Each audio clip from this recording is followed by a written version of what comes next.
ปีป่าหน้าเอาอาสทาตินจ้องห้องวัดเถ่าแก่หนุ่มกำใจยิงต่างหลายอันเป็นกีฬานุปาถากสันนิบาตตานเข่าต่างหลายเนาะตื่นมาเมื่อเจ้ายิ้มแย้มแจ่มใส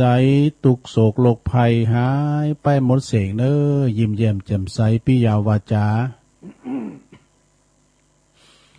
มาปบมาปะรายการนี่ก็เป็นรายการแหลกเนาะที่มากันแบบสดๆโตปินบอกเวลานาทีใดซึ่งรายการนี้เปิ้นตั้งชื่อใส่ชื่อว่ารายการสัพเพเหระปะกินากะขอนลุงไก่แจ้งรายการเสียงธรรมแสงทองซึ่งก็ดำเนินรายการบริหารเวลาโดยอาตมาภาพเก่ากระผมตุลุงนันชัยวัฒน์นาคเสโนจัดรายการอยู่ที่วัดประทาดดอยน้อย ตำบลดอยหล่ออำเภอดอยหล่อจังหวัดเชียงใหม่แล้วก็สลับซับเป็นกันตึงครูบาอาจารย์วันนี้มาปบมาปะกันแล้วก็บ้าหือกาดแก้วเสเวลากระเดียวก็จะมาเอ่ยกับสถานี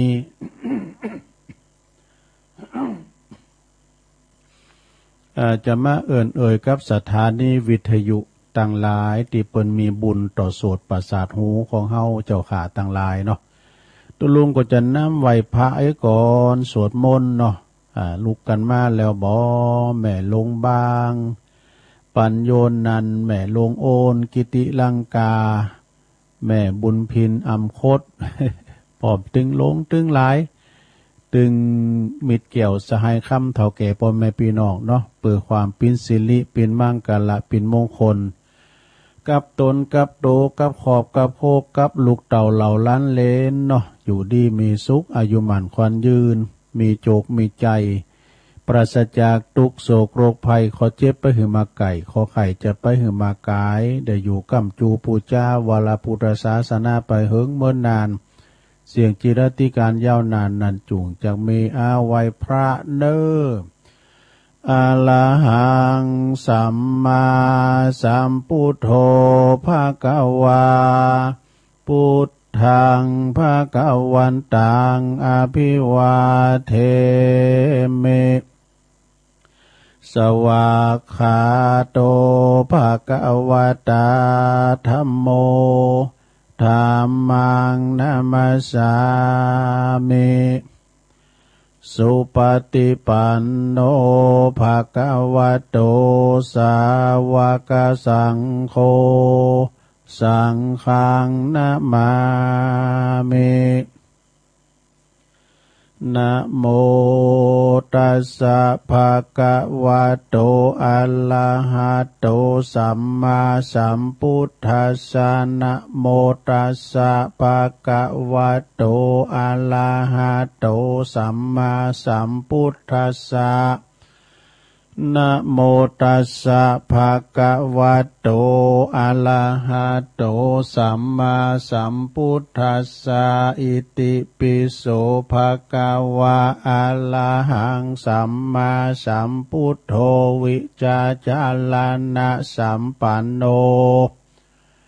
สุขโตโลกวิโตอนุตตโลปุริสตัมมะสาลทิสัทธาเทวมนุสสานังพุทโธภะคะวะติสวากขาโตภะคะวะตาธัมโมสันติติโกอากาลิโกเอหิปัสสิโกโอปันนยิโกปัจจัตตังเวทิตาโปวินโยหิติ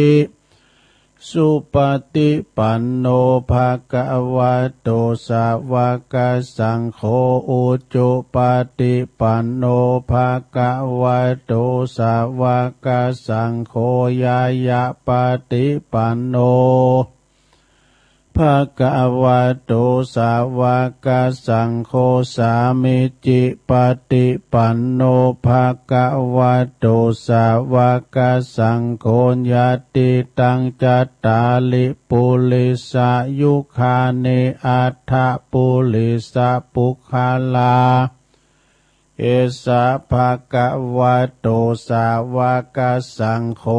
อะหุนายโยปะหุนายโยตักขินายโยอัญจลิกาลานิโยอนุตตาลังปุญญเขตังโลกัสสาติ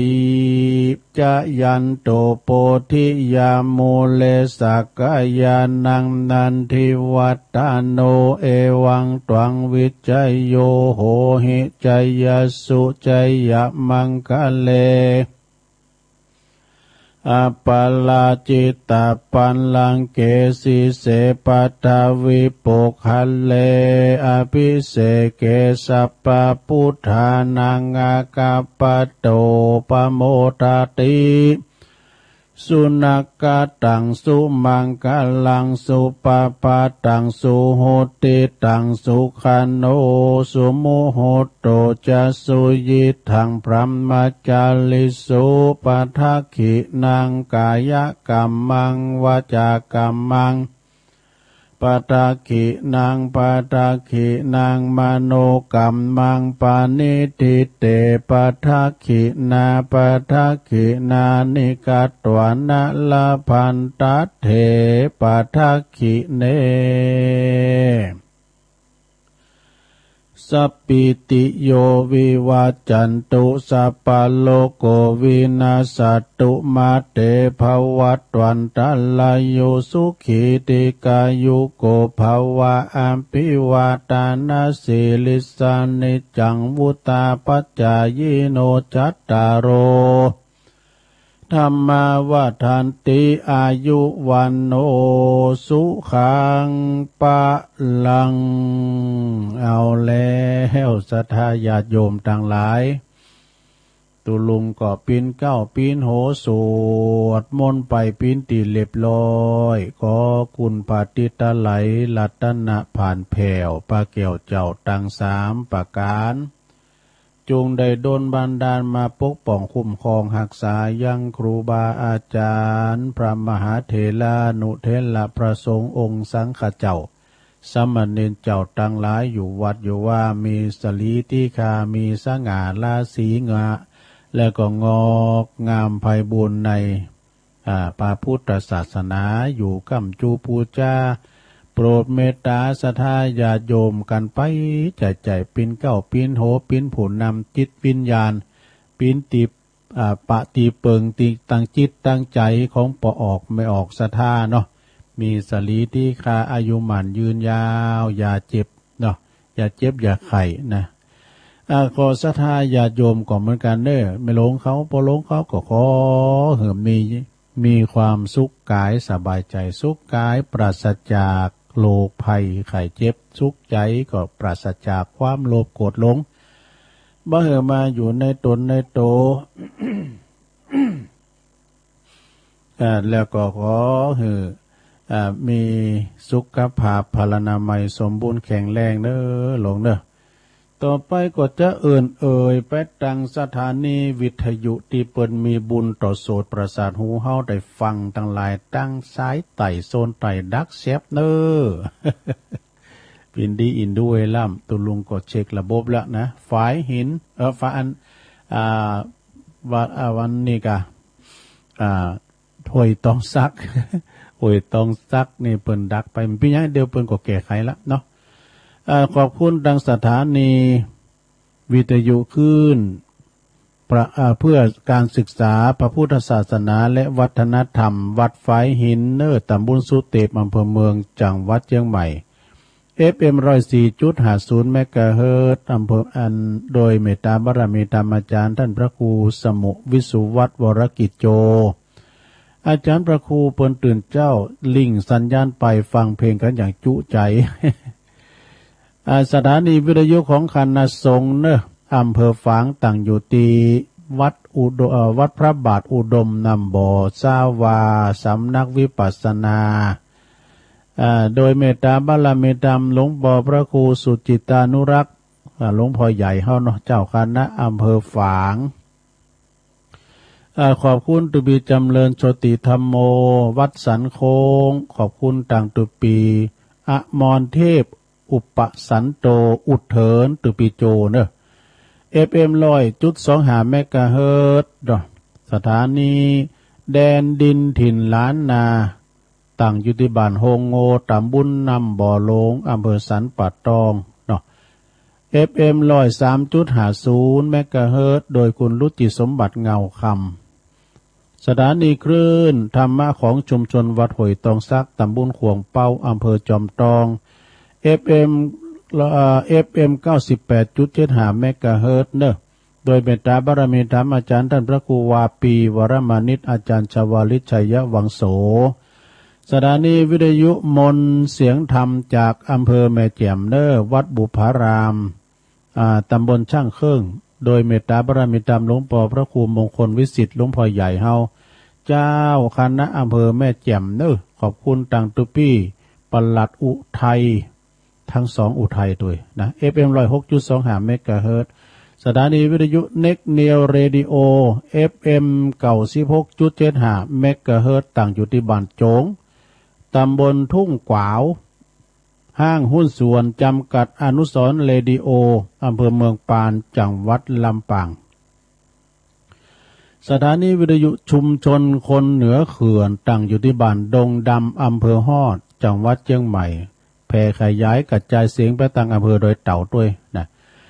สถานีวิทยุเพื่อการศึกษาและพัฒนาอาชีพ Radio Network FM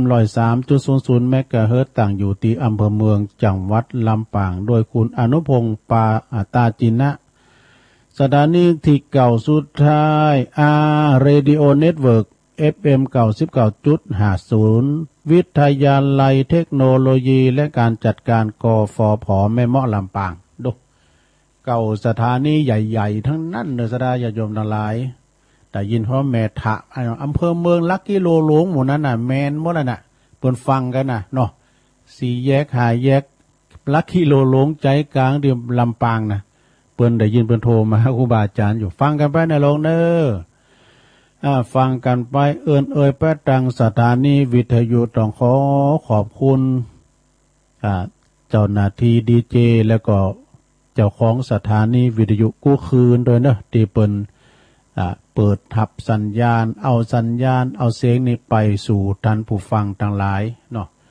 เมื่อก่อนนี้เราจะฟังนำฟังธรรมต้องไปฟังตีวัดตีวา เดินยีปีใหม่ ก็ไปฟังกันประเดี๋ยวนี้ปุตโตจะฟังเสียงไผจะฟังเสียงตุเจ้าไทยตุเจ้าเมืองแต่ฟังแหล่ฟังย้ำปุตเปิดอยู่ในทูมุบYouTube นะมันจะมีหันโมดฟังย้อนหน้าย้อนหลังฟังตุลุงทองก็หมด เนาะฟังกันไปสดาญาติโยมทั้งหลายวันนี้ตรงกับวันที่3นะโยมนะวันนี้วันพฤหัสวันพัดที่3มิถุนายนวันนี้ตรงกับเดือนเก่าแรม8ค่ำพลัมว่าเป็นวันอัฐมีบูชา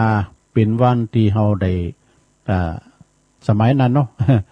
ถวายพระเพลิงพระพุทธสรีระขององค์พระสัมมาสัมพุทธเจ้าเนอศรัทธาญาติโยมวันนี้ก็เป็นวัน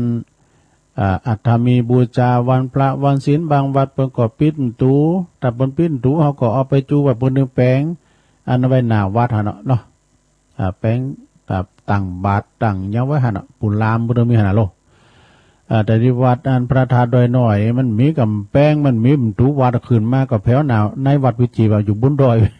แล้วแต่ไฟแต่มันเนาะเป็นวันศีลวันพระวันศีลเด้อสดาญาติโยมจะไปวัดไปวาก็เจิญได้แล้วก็มีข่าวบริการ 2-3 ข่าวบริการประชาชนก็ท่านบุตรคอยประกาศเนาะตอนนี้ตุลุงก็เอาเกตเล็กเกตน้อยมาวาก่อนแล้วก็มีธรรมของท่านอาจารย์สมเพชรปัญญาโนนะเป็นธรรมบรรยายนะโยมเนะ มีเจ้าภาพอยู่เหมือนกันพี่น้องแม่แตงแม่ริมก็ดีพี่น้องตังปูนตังอันบ่อสร้างก็ดี ก็เดียวก็ประกาศจือปะเนาะนะที่เปิ้นเป็นเจ้าภาพเจ้าศรัทธาน้อมนำมายังอันฟังนำฟังธรรมกันนะฮะเนาะก็เดียวก็ประกาศเกตเล็กเกตน้อยได้รับความเมตตาจากพี่น้องดงในมิตรน้ำดิบน้อย อู่กับเรื่องปัญญาเจ้านี่จะอู่เรื่องปัญญาเนอะสดาญาโยมทั้งหลายวิธีสร้างปัญญาเปรียบแล้วก็คืออาวุธเนอะสดาเนอะเป็นอาวุธประจำตัวที่สำคัญมีไว้เพิ่มหยังเปิดใจในการดำเนินชีวิตให้ประสบความสำเร็จนะถ้าเฮามีปัญญาแล้วปัญญาหยังพองโอ้หมอนี่มันเฮนมาตั้งปัญญาสอมรถเฮ้ยเนี่ยเป็นอู่เจ้าของอู่ไอ้น่ะหมอนี่มันเฮนปัญญามาตั้งแพทย์ตั้งหมอไปตั้งครูอันนี้ก็คือปัญญาเนาะเป็นปัญญาทางนั้นมีหลายปัญญาเด้อดังภาษิตพุทธภาษิตที่ว่าสุขโขปัญญาปฏิลาโภกซึ่งแปลเป็นไทยว่า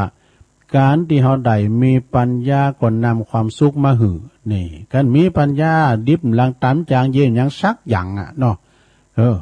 จะยื้อกับบกดินสินโตเนาะหับจางอ่างบ่ายป้ากะแต่ว่าหับจางก็ดีอยู่ขอเขามีพละกำลังมีโรคภัยไข้เจ็บแต่ดีที่สุดในโลกนะมีโรคภัยแล้วก็ในที่นี้ขอแยกปัญญาแยกประเภทของปัญญาสองประเภทนั้นก็คือหนึ่งปัญญาต่างโลกเนี่ยปัญญาต่างโลกก็อย่างพอหลงแม่หลงเขาจางหยังของหลงแปลงจางหยังของแปลงกั้นนำบวยอุทกเนตกับมีปัญญาดูเนาะ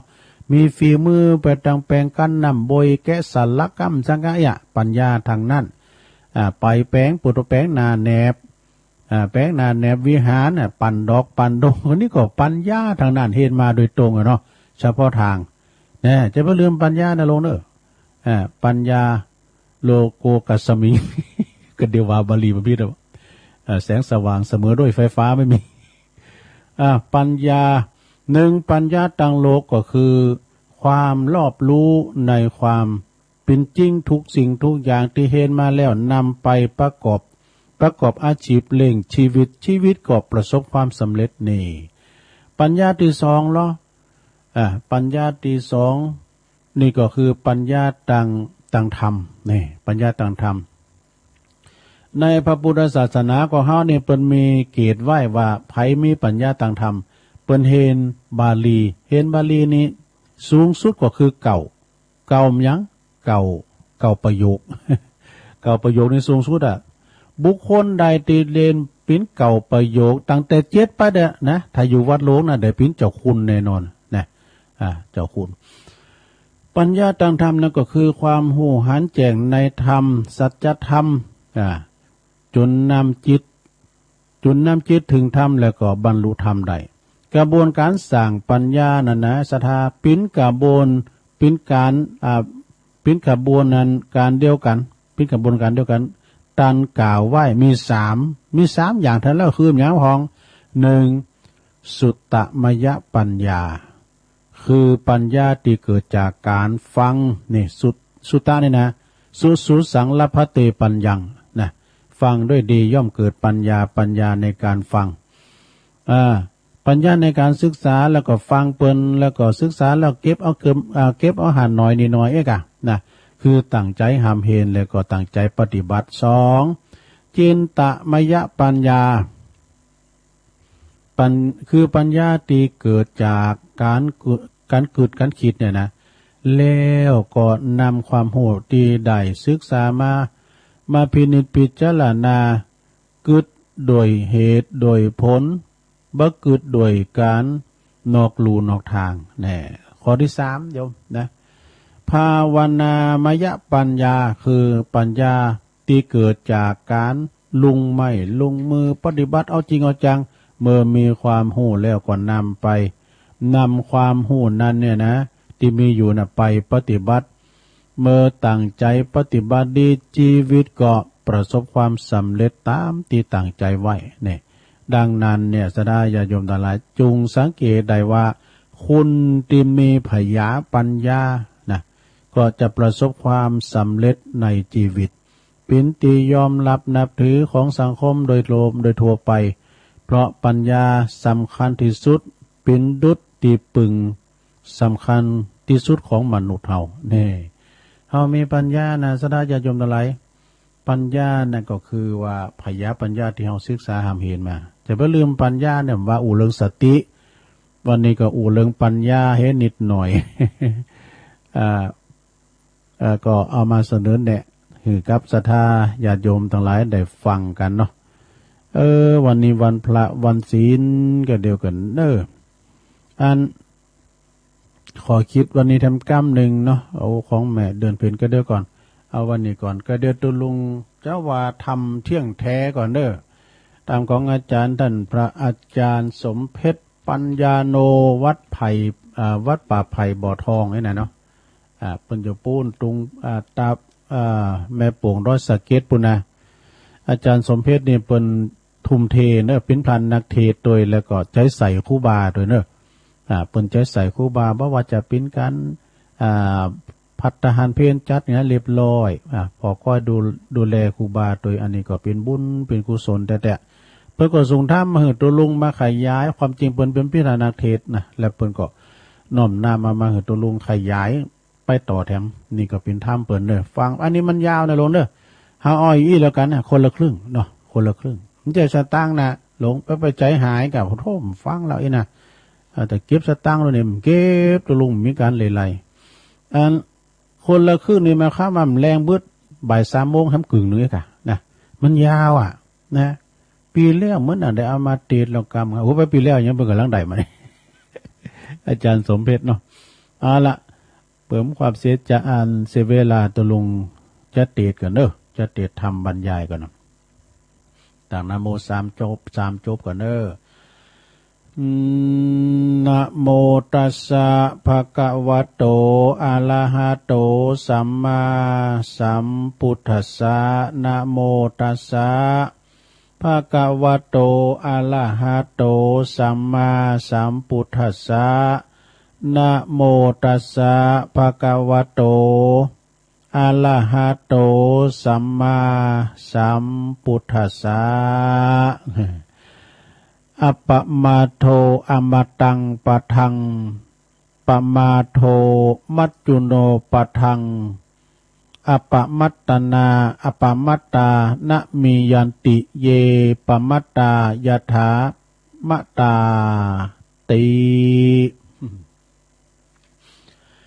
ก็ณโอกาสบัดนี้ต้นโตแห่งตูลุงก็จักได้แสดงประธรรมเทศนาเรื่องธรรมเที่ยงแท้นะลงธรรมเที่ยงแท้เนี่ยนะพิจารณาลงฟังพอเปิดตอบสนองตามความประสงค์ของตันเจ้าภาพพร้อมโดยคณะศรัทธาญาติโยมพอออกไม่ออกศรัทธามิตรแก้วสหายนะมิตรญาติสนิทมิตรสหายพ่อแม่พี่น้องบ้านไก่บ้านไก่นะมาพร้อมใจกันสมานฉันท์สามัคคะสามัคคีธรรมบำเพ็ญบุญกุศลเปิดอุทิศแผ่กุศลนะบุญนี้ไปหาผู้ที่วายชน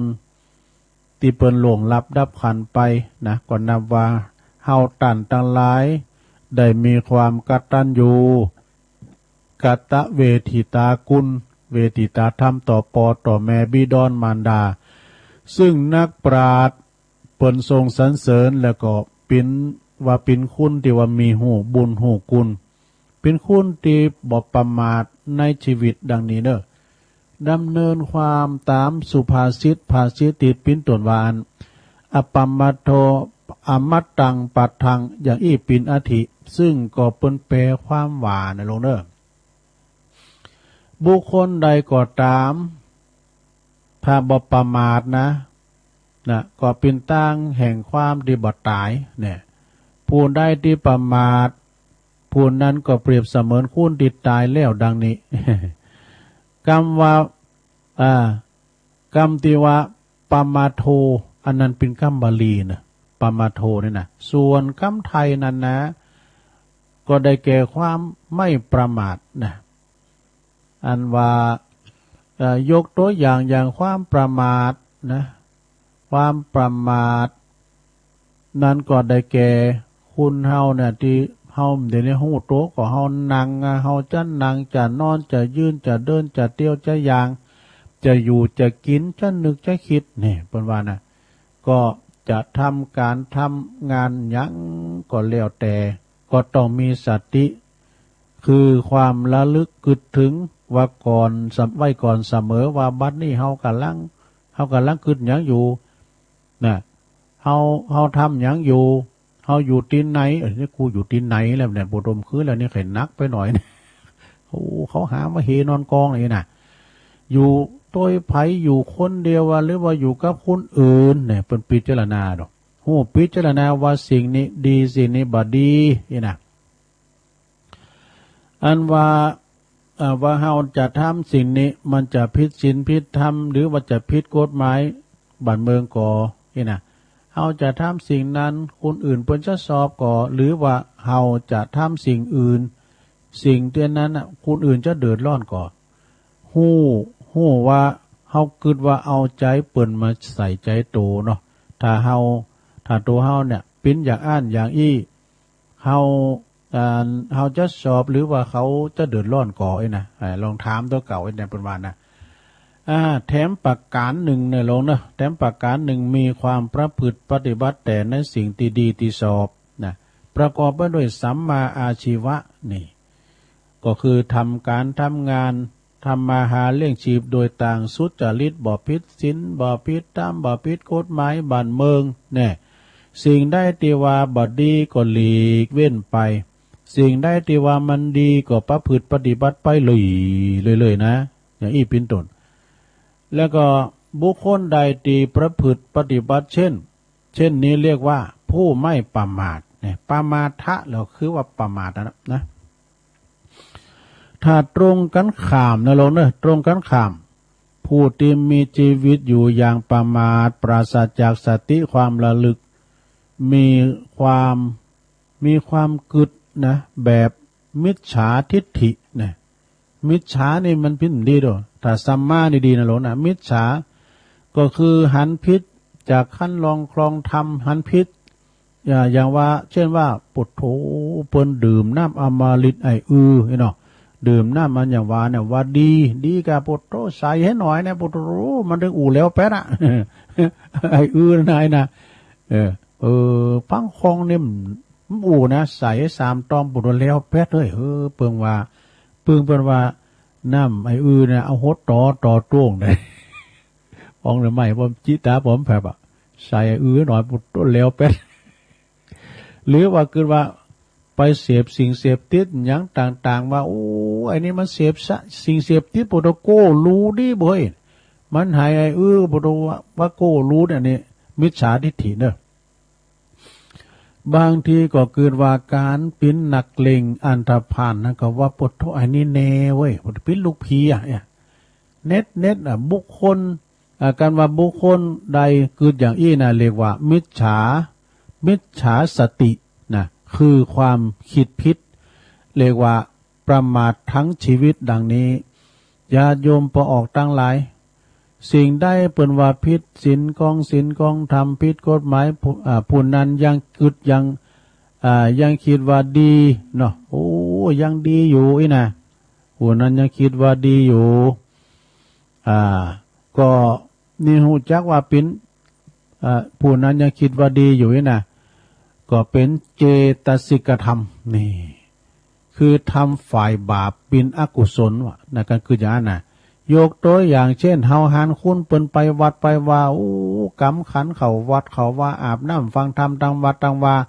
ก็คิดว่าคุณเฒ่าหมูนี่เซยแหลกนะสมัยดึกดำบรรพ์แล้วไดโนเสาร์เต่าล้านปีมันโกรู้นะเปิ้นไปวัดไปว่าก็ไปติไปตวายว่าเนี่ย ก็เปิ้นกายมาน่ะมีคนเฒ่าคนนึงกินต้านเนาะเปิ้นว่านะการเปิ้นลุกวันลุกมากำซากปิกมาน่ะอยู่ค้ามไหนพอแล้วบุญได้หลายติมซ่า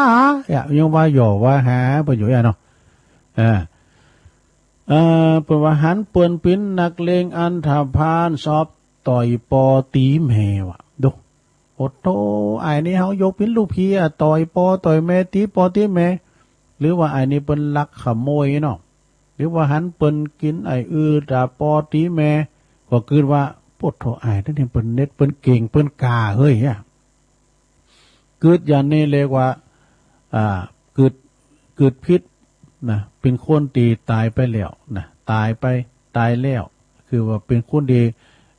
ตายทั้งเป็นอ่ะคือตายจากความเจริญนั่นเองเนาะสราเนาะตายจากความเจริญอันว่าประมาทนั้นแบ่งออกเป็น3 ประการ3 ประการกันนะหลวงคือ1คือประมาทในวัย1ประมาทในชีวิต1ประมาทในความบ่มีโรคภัยไข้เจ็บ1เนี่ยคนที่ประมาทในวัยนั้นนะก็มักจะเกิดวันเดี๋ยวนี้เฮายังหนุ่มยังแน่นอยู่รู้ยังน้อยอยู่แล้วดูอนาคตไปไกลอยู่นะอายุเฮาดักถึง90 ปีบนห้วยน่ะเฉพาะก็ว่าเฮายังเป็นสาวอยู่ไหนแม่ก็ว่านะนี่เป็นสาวอยู่ร่มตายง่ายๆเด้อแล้วนู่น ปล่อยถึงวันเวลาลงเลยไปก่อนเวลาโอกาสหน้าเฮาค่อยเข้าวัดเข้าว่ารักษาศีลกินต้านไปดังนี้ส่วนว่าคนที่ประมาทในชีวิตนะลูกนะคนที่ประมาทในชีวิตก็มักจะเกิดว่าตนเองนี่ยังมีวัยยังมีเวลาเนี่ยยังมีเวลาแล้วก็โอกาสมากนักอยู่ตอนนี้เฮาก็ยังมี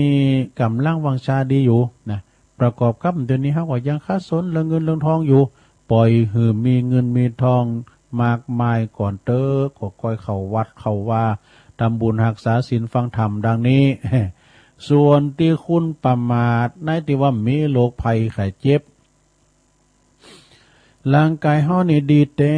สังขารร่างกายเฮานี่มีโรคภัยไข้เจ็บมาเบียดเบียนมีโรคเกาต์เบาหวานไขมันความดันอย่างสักอย่างนี่นะก็มักจะเกิดว่าเดี๋ยวนี้นี่เฮานี่ตนเฮานี่ยังสุขสบายมีโรคภัยไข้เจ็บมีพยาธิเปทีอัมปามาอยู่กับตัวนี่นะบ่มีเคราะห์มีเวรมีภัยยังสักเตือกินข้าวลำกินน้ำลงกินหลายมัม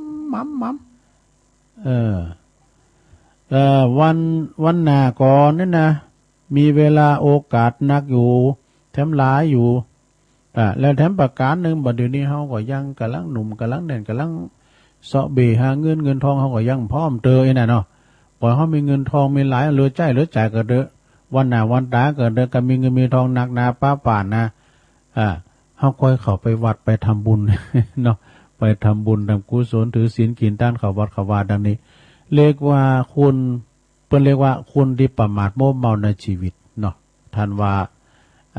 ประมาทโมเมาบันเมาหลายอย่างนะปกติคนเราก็เมาอยู่ไม่รู้หายเมาชีวิตคิดปลื้มจนลืมตายเมาร่างกายว่างามอลามตาเมาในสุขสนุกใหญ่ว่าไร้โลกเนี่ยไม่โรคภัยไข้เจ็บยักเตอบุตรกินข้าวลำกินน้ำลุงนอนรับสบายนะอันนี้เป็นเรียกว่าโมเมาประมาทในชีวิตพระท่านว่าอนิจจาวัฏสังขาราสังขารทั้งหลายนั้นบัดเต็งมันบัดเต็งแต่แน่นอนบางบางทีมันมีโรคภัยไข้เจ็บมาเนาะมาเบียดเบียนนะคะมาเบียดเบียนในร่างกายของเราตายไปเสียก่อนก็มีนะเนาะคุณทำเดี๋ยวนี้มันปิ้นง่ายตายเว้ยนะซะนะงูงามันก็ไปอีนะฮะพอในทีวีหรอซ้ำเติมเปิ้นกับล่างสัมผัสกับล่างกำไม้ออกอากาศทอลัดทัดกันนะอ้างก็ตากง่ายต้มก็มีเนี่ยซะนะบางจุลาดแล้วนะมันจ่องไว้ฮะหนูแต่มันถึงเวลามันมดเวลาละมดเข่าเปิ้นว่ามดเข่าหอยกะ ห่อเข่ามดก็เลยก็ต้องไปหมดสัญญาของพญามาจุลาดเนี่ยนะหลวงมันจะหมกสัญญาทกสนี่นะทกสบนยืดหยุ่นใดลูกแต่ว่าอันสัญญามาจุลาดเนี่ยมันถึงเวลามันไปเลยนะเช่นตายโดยพยะต่างๆก็ดีก็เลยนะก็เลยบ่ได้ทำความดีสักกรรมเนี่ยประมาทในวัยประมาทในอันร่างกายของเขาไม่โรคภัยไข้เจ็บเวลาเขาไปแต่งูงามกำเดียวได้เต้นซอหาอันปลาไทยยังมีห่อเข่าไปกินตั้งหนาสักกำเนาะไปหาถอแบบเปิ้นห่อเข่าไปหมดเอาห่อเข่าตอนไปเขาไม่ได้กินเนาะก็เลยไม่ได้ทำความดีไม่ได้สร้างบุญสร้างกุศล ผลบุญนั่นเปิดว่าจะหืดติดโตไปสู่ปรโลกหน้ามีข้าวห่อไปกินไปกดตานไปหาเนาะสัตว์โลกหอต่างหลายเนี่ยมันยอมไปเป็นไปตามกรรมนะยอมหลีกหนีความตายไปบ่โปนว่าเปิ้นว่าโตนะอันว่าคุณตุกคุณยาคุณอับจนกันยากอดตายเพราะว่าจะเป็นคุณล่ำคุณรวยเป็นเศรษฐีมหาเศรษฐีก็ยอมจะต้องตายเหมือนกันหมดเพียงแต่ว่าแล้วก็ตายทุกรูปทุกนามโดยทุกเจ้าไม่มีวันตายนะหลวงเนอะทุกเจ้ามีวันตายนะอมตะแท้ๆทุกเจ้าไม่มีวันตายทุกจะถึงอายุเท่าไหร่จะถึง100 ปีบ่นี่บัดใจก็ฟังกันแน่ทุกเจ้าเพิ่นจะว่าตายว่าจะได้ตายแล้วว่าจะได้ก็เปิ้นว่ามรณภาพอีหลงเนี่ยเปิ้นว่ามรณภาพทุกเจ้าเลยไม่มีวันตายแต่ว่านี่ก็ตุนนึงน่ะศรัทธาในตำบลตุลุงเขาเนี่ยดอยหล่อเนี่ยนะที่วัดมอนหรือศรีเนี่ยเปิ้นเป็นพระลูกวัดเนาะหลวงตาทองอินจักรวโรอายุเปิ้นเก่า11 ปีหลวงเปิ้นกำลังมาบวชใหญ่ในสู่ร่มผ้ากาสาวพัสมาบวชอยู่กับท่านอาจารย์พระครูสมเด็จธรรมเสวี11 วรรษาหลวงนะเปิ้นชราภาพเนอะอันนี้นะเริ่มยังหน่อยกับอาการโควิดไปว่ามันใจเลยจะได้เนอะอันนี้เปิ้นเสียงบุญนะนี่เสียงเขาหอได้กะเก่า11นี่นะไผถึงพองเนาะ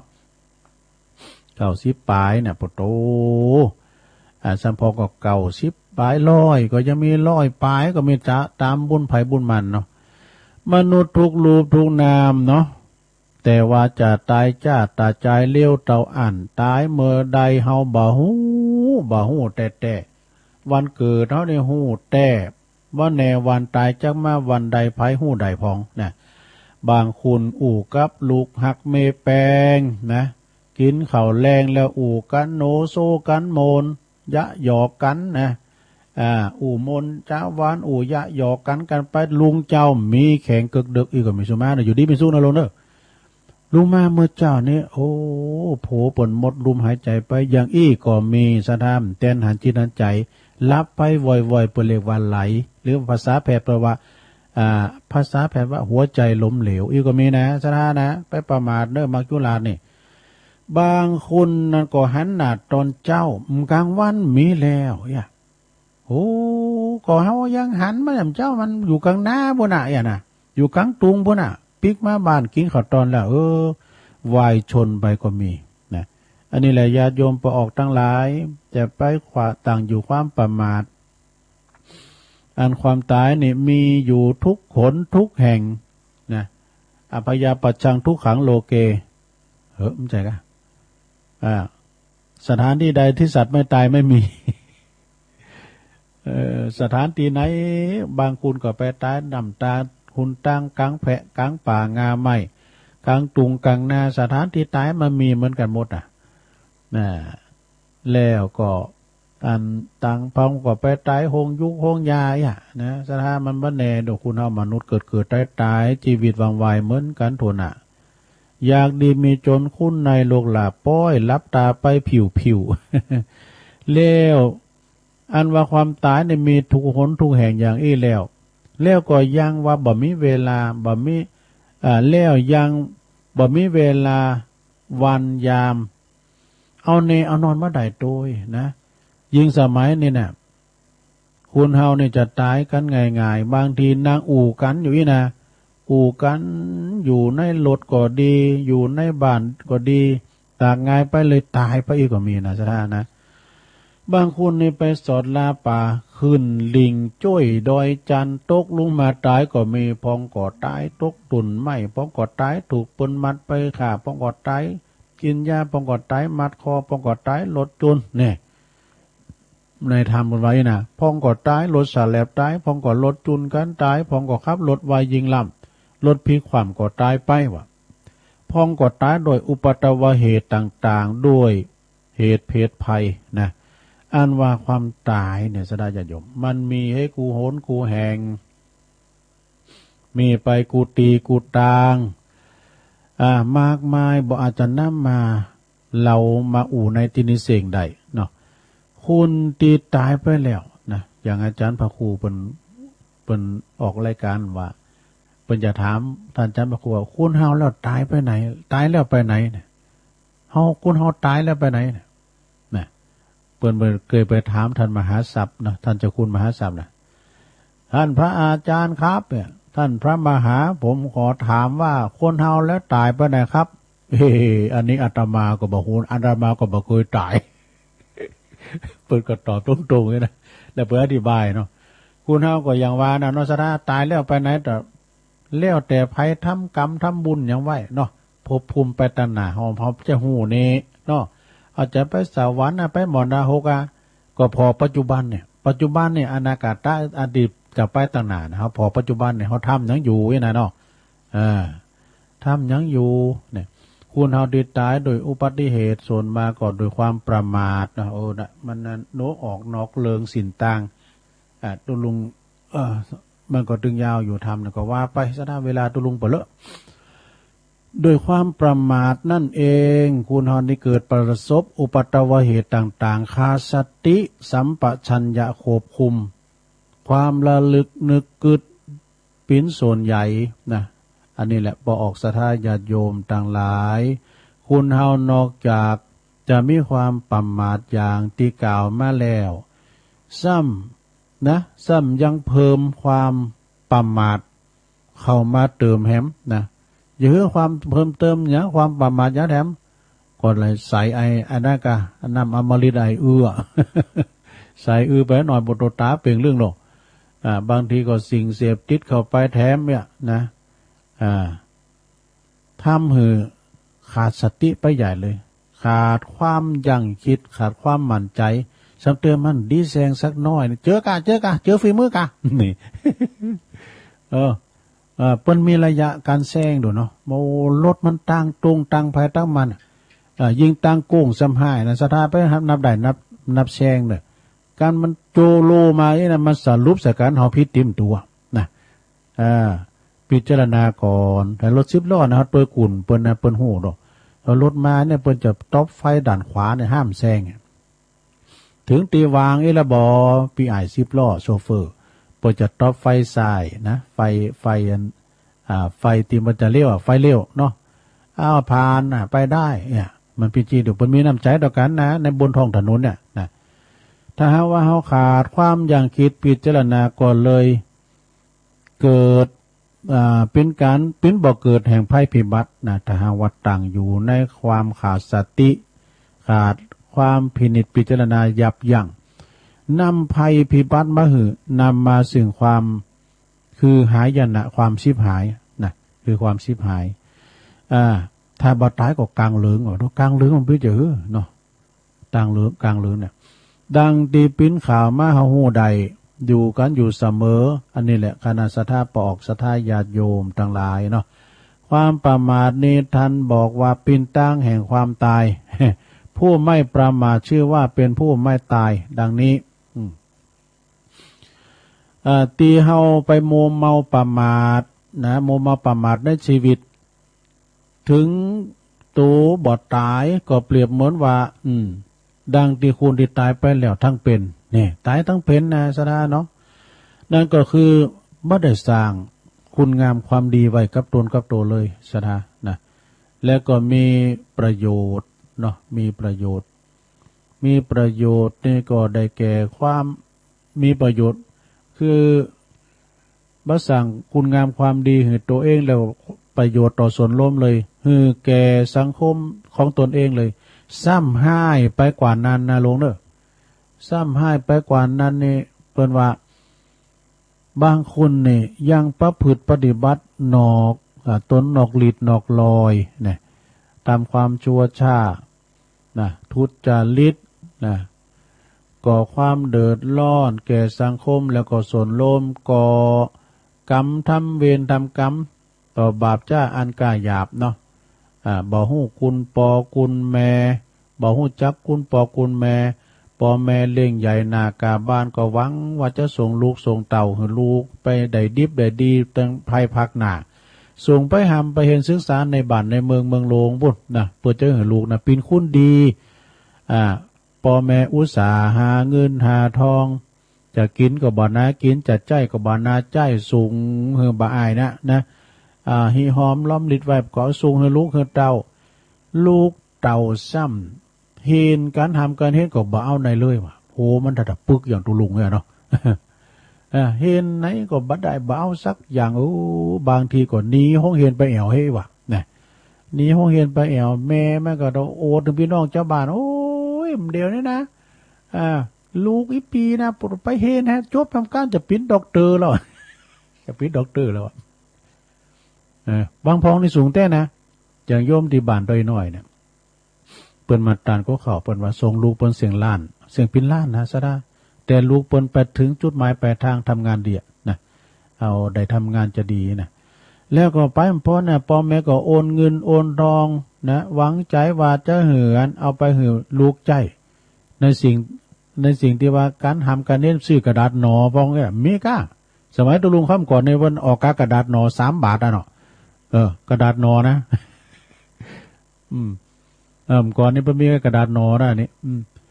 แล้วก็เอาเงินเอาทองพ่อแม่เนี่ยไปผ่านติดตามบดีบดักกินหายใจเสี่งพ่อแม่ก็ไหวอกวางใจเนาะโอ้ลูกกูนี่ไปหำไปเห็นนั่นหน่อยกูได้ปะได้ปึงฝากผีฝากไข่กับลูกกับเต่าเนี่ยดูลูกกูนี่ปิ้นแก้วปิ้นกุ้นแต่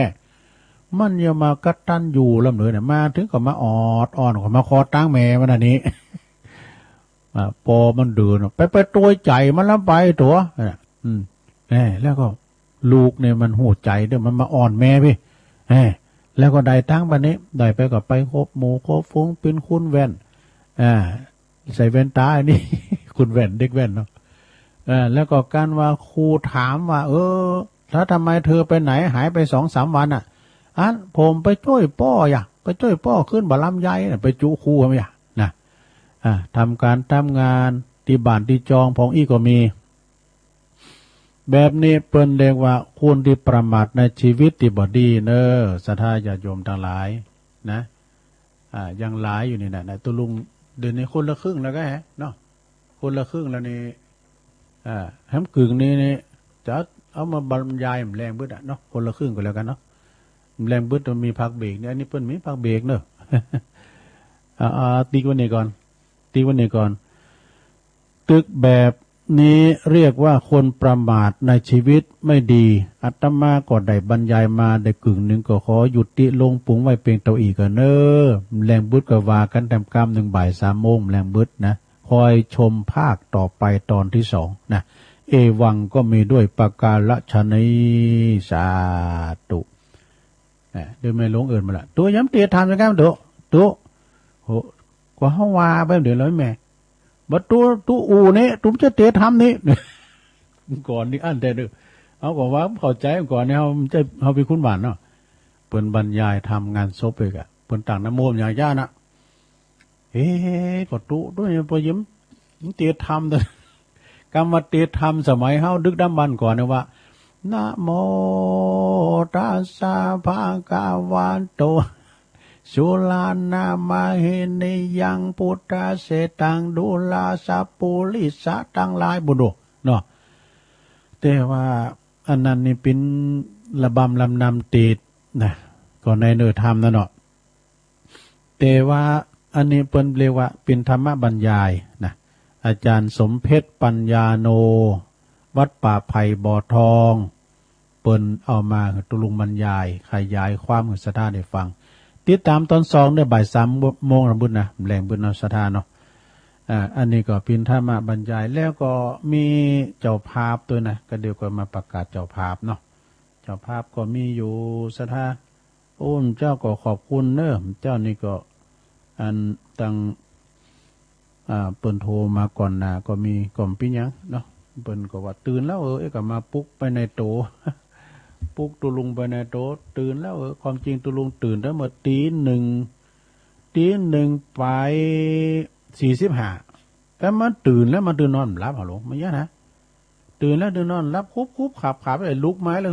นะมันนั่งอยู่ที่สถานีเนี่ยพิจัดหมื่นบุญเนี่ยแล้วก็มาเปิดมาฟังตุลุงทองอาจารย์เปิดเนาะ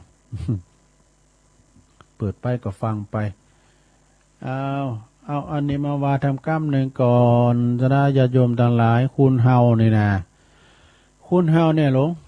อายุของคุณเฮาเนี่ยวัยเฮาตั้งแต่51ไปเนี่ยนะอันนี้คือความจริงของสังขารเด้อวัยเฮา51ถึง60เนี่ยคือวัยที่ปลดเกษียณแล้วลูกเนาะปลดการปลดงานแล้วแต่ว่าบางคนเนี่ยเปิ้นอายุ60 ปีเนี่ยครูเขาเปิ้นปลดเกษียณแต่เพิ่นก็มาทำมันให้ทำโซนนะแล้วก็พลิกผันเข้ามาตังวัดตังวาบางท่านบางคนนี่มาปิ้นมัคคณายกกาอย่างอาจารย์นั้นเนี่ยนะอาจารย์สุทัศน์ อาจารย์สุทัศน์การทวงศ์การทวังเนาะเปิ้นอยู่บ้านแซมเพิ่นก็มาปิ้นปอดจานอยู่ที่วัดป่าตานเนี่ย แล้วก็มีทำหลายฐานบางพองก็มาเป็นครูเกษียณมาแล้วก็มาอยู่กับมาเป็นที่ปรึกษาเจ้าอาวาสเนี่ยค่ะมาเป็นปอแก่วัดก้าอย่างเป็นวิยาก็อย่างโหลายดูสถานเนาะเพราะว่าเปิ้นมีความรู้อย่างปอครูแม่ครูเขาก็เดียวกันเด้อทุ่งเอาอันนั้นแหละจ้ะอายุ51ถึง60นี่เป็นช่วงเวลาที่เกษียณอายุแล้วก็อายุ60ไปถึง70นี่แหละคืออยู่ในช่วงเวลาที่อายุจะสูงอายุละนะสูงอายุเต็มตัวละอย่าได้น้อยใจเนอะเนี่ยคุณเฮานี่เฒ่ามาขี้น้อยใจนะถ้าได้ตุลุงนี่เกศน่ะตัวเก่าก็เมีย เกศหยังตุลุงก็นาฬิกเอาอันแว่นตาไปหาย มันอยู่ไหนมาทำวันมาเยี่ยมพอเนี่ยก็ทำวันนี้แต่นะเนี่ยเทงตัวเก่าอ่ะ ทำวันนี้แล้วมันยังไม่เนี่ยก็นั่นออกมากราบแล้วก็หมดเนี่ยไว้เฮดูนะ เทงตัวเก่าเนี่ยเป็นน้อยใจอย่าน้อยใจถ้าจะมีคุณมาห้องว่าลุงนะก่อนในเฮาเยี่ยมยอมรับตลอดตัวลุงน่ะไผสอนขี้ห้องอย่างอันห้องจะฮือห้องทุกปีกัน ก็ว่าทุกปีกี้เขาลำแต่เดี๋ยวก็ห้องลุงเดี๋ยวก็ห้องป่าเนี่ยนะควรที่จะรีบแอลเวลานี่นะแอลเนาะแอลกินแอลต้านในกับเดี๋ยวนี้มันได้ไปเติมปนงดอยู่แล้วว่าเวลาเฮาอายุ71ปีถึง80ปีนี่หรอช่วงเวลาในปิ้นช่วงที่ร่างกายเฮาเริ่มป่วยแล้วเนอะเริ่มป่วยเจ็บออดแอดหูมอมาเฮานะเจ็บออดแอดแล้วก็มีไข้มีเจ็บไข้บ่สบายเอาสูงหงยุกหงยาหมอนนัดกล้ามสังกายนะช่วงเวลาอายุ70ถึง80นี่นะร่างกายเฮาก็สุดโทรมลงไปบางคนนะก็เริ่มเสียชีวิตก็มีนะบางพองนี่80ปีเนี่ยบางพองถึง80ก็มีนะลงบางพองก่อนถึง80ปีลงรับขันไปก่อนก็มีว่าพระสงฆ์องค์สังฆเจ้ายังแหละนะแล้วถ้าว่าอายุ81ถึง90ปีนี่หรอถ้าเฮาอายุขนาดนั้นนะช่วงนี้เป็นเวลาที่ช่วงเวลาที่ตายจากกันไปที่ไม่มีชีวิตอยู่ที่มีชีวิตอยู่จะเป็นกำไรแน่ถ้าเกิน90ปีไปนะอย่างหมอนท่าเขาก็หรือว่าหมอนโนนเขาก็พรมมาแบนเขาเนี่ยนุ๊ อายุช่วงนี้นี่เป็นกำไห้เนอะนะพระพุทธเจ้าเป็นอายุ80ปีอะหลง80พรรษาก็เข้าสู่นิพพานการภัยเกินกว่านั้นก็คือว่าได้กำไห้อะนะสถานเนาะแล้วก็เฮาจะหันว่าคุณ90ปีเดี๋ยวนี้นะมีอยู่บักกี่คุณไอ้ดอกพนวานะอันนี้ก็คือเรื่องจริงนะสถานเนอะ90ปีหรือว่าเปิ้นว่าเดี๋ยวนี้เฮาอยู่ด้วยกันเนี่ยอย่าโกรธอย่าทะเลาะกันยิ่งทำให้เราจะเสียสุขภาพจิตนี่อันนี้ก็ขอบคุณไม่เดินเพนเนอร์ทีมวางเปิ้นส่งขอความมนมีคติเตือนอกเตือนใจแผ่พายขยายหรือสถาท่านผู้ฟังที่อยู่ตั้งบ้านตัวเนาะอันนี้สถาญาโยมดันหลายชีวิตมนุษย์เฮานี่มันบ่แน่นอนนะโดยวัยของเฮาเนี่ยอายุของเฮาเนี่ยมันเกือบเปรียบเหมือนว่าเฮาเดินทางเฮาเดินทางไกลบางพองก็70 80 90กิโล70 80 90ปีบางพองก็7ปี8ปี มันอิดมันมอยก็เลยพักย่างชั่วกาลนานนี่ก็มีเนอสถานเนออย่างเฮาถึงวันเนี่ยเฮาจะไปถึงไหนลุกก็โอยนั่งก็โอยลุกอย่างโง่เอากุ่นลุกก่อนนี่ลุกก็โอยนั่งก็โอยเหมือนดอกไม้โรยไม่มีเกสรก็มันก็เป็นธรรมดาของสังขารเนาะสถานเนาะนะเปิ้นว่าสังขารของเฮานี่ตั้งอยู่โดยขันธ์ห้าแท้ๆนะขันธ์ห้าว่าสัตว์ว่าคุณน่ะตั้งอยู่โดยมีขันธ์ห้าตัวนึงรักษาร่างกายแล้วก็ธาตุสี่ดินน้ำไฟลมขันธ์ห้านี่มีหยังพองมี1รูป2เวทนา3สัญญา4สังขาร5วิญญาณมี5อย่างนะรูปก็คือรูปต่างๆเนี่ยรูปที่เขาพอหันเนี่ยนะซะรูปนะเวทนาเวทนาก็คือความตุกความสุขความบัตุกความบ่สุขหรือว่าเฉยๆอันนี้ก็เวทนาเนาะเวทนาคือเฮานั่งมึนเจ็บเอวลำไปก็เอาจิตประจับที่หันปวดเนาะปวดเนาะปวดโตมาดึงขึ้นปวดพดแผลหลังมาปวดโตเปิ้นนั่งก็เป็นชั่วโมงเนอะภาวนานะสทายาโยมเปเรียกว่าเวทนาเวทนาแต่เนาะเนาะ3วินสัญญาเนาะสัญญาไม่แน่นอนอย่างตุลุงเดินเจ้าอ่ะเดินในโต๊ะเก่าทิ้งโต๊ะเก่าก็เว้นตานี่เอาไว้นี่เต้มีไหนขอตามวันนี้มันก็ไม่นี่ก้ามันทิ้งโต๊ะเก่าหรอกสัญญาคือความจำได้หมายรู้หรือว่าความจดจำสิ่งต่างๆนะมีความจำปิ้นเลิดเขาพอละอ่อนบดเดียวเนาะเห็นเนี่ยก็เห็นง่ายพระเนนเนี่ยที่วัดพระดาดหน่อยมันจะว่านะกำก่อนนี่เขาก็พอหนังสือเอาขอคอมพอหนังสือสวดมนต์ธรรมจักนะชุดวิสุวินเนอะนะเอาเด้อแอบเขาเดินนี่จำเตอก็สันล้ำพอมันก็ได้สัญญาไม่แน่นอนสังขารล้อมเป็นอย่างสังขารนี่ก็คือการเดียวว่าปรุงแต่งต่างๆนั่นนะสังขารอย่างเป็นคุณก็เป็นรูปคุณเตียวไปได้สองขายกันเนาะสังขารเท่าน่ะสังขารของเขาจะว่าสัตว์มี4เท้าก็มีจ้างมีม้ามีโง่มีควายมี4เท้าไก่ก็มี2ขาเนาะวิญญาณเหรอวิญญาณนี่ก็คือสิ่งที่ฮับหู้ความหู้ซึกต่างๆเนี่ยวิญญาณนี่นะอันเนี้ยแล้วก็เปิ้นว่าขันธ์ห้านี่ก็ได้แก่รูปเวทนาสัญญาสังขารวิญญาณย่อแล้วเหลืออยู่หนึ่งรูป2น้ำนะ1รูป2น้ำ อันนี้ก็เป็นหนังสือของปอาจารย์ปนานสุนทรบุญยสิงห์จากน้องสลีกเด้อแล้วก็ตามที่เปิ้นได้ไปประพฤติวัดปฏิบัติธรรมกันที่ปูนซะนะที่วัดพระธาตุเจ้าสลีจอมตองโดยหลวงปู่พระเดชพระคุณพระพรหมมงคลนี่นะเปิ้นก็สอนเพิ่นอันเจ้าต่างประเทศฝรั่งมั่งค่าข้ามน้ำข้ามทะเลมานะบางพ้องก็มาโบสถ์ซีบางพ้องก็มาโบสถ์ปิ่นตุเจ้าโลก็เปิ้นยังเห็นได้เปิ้นยังสอนได้นะเปิ้นปฏิบัติ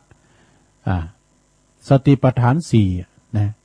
สติปัฏฐาน4แล้วก็มีการกราบแบบสติปัฏฐาน4ก็มีนะแต่ตุลุงก็ไม่ได้ไปอบรมซะเถอะหรอก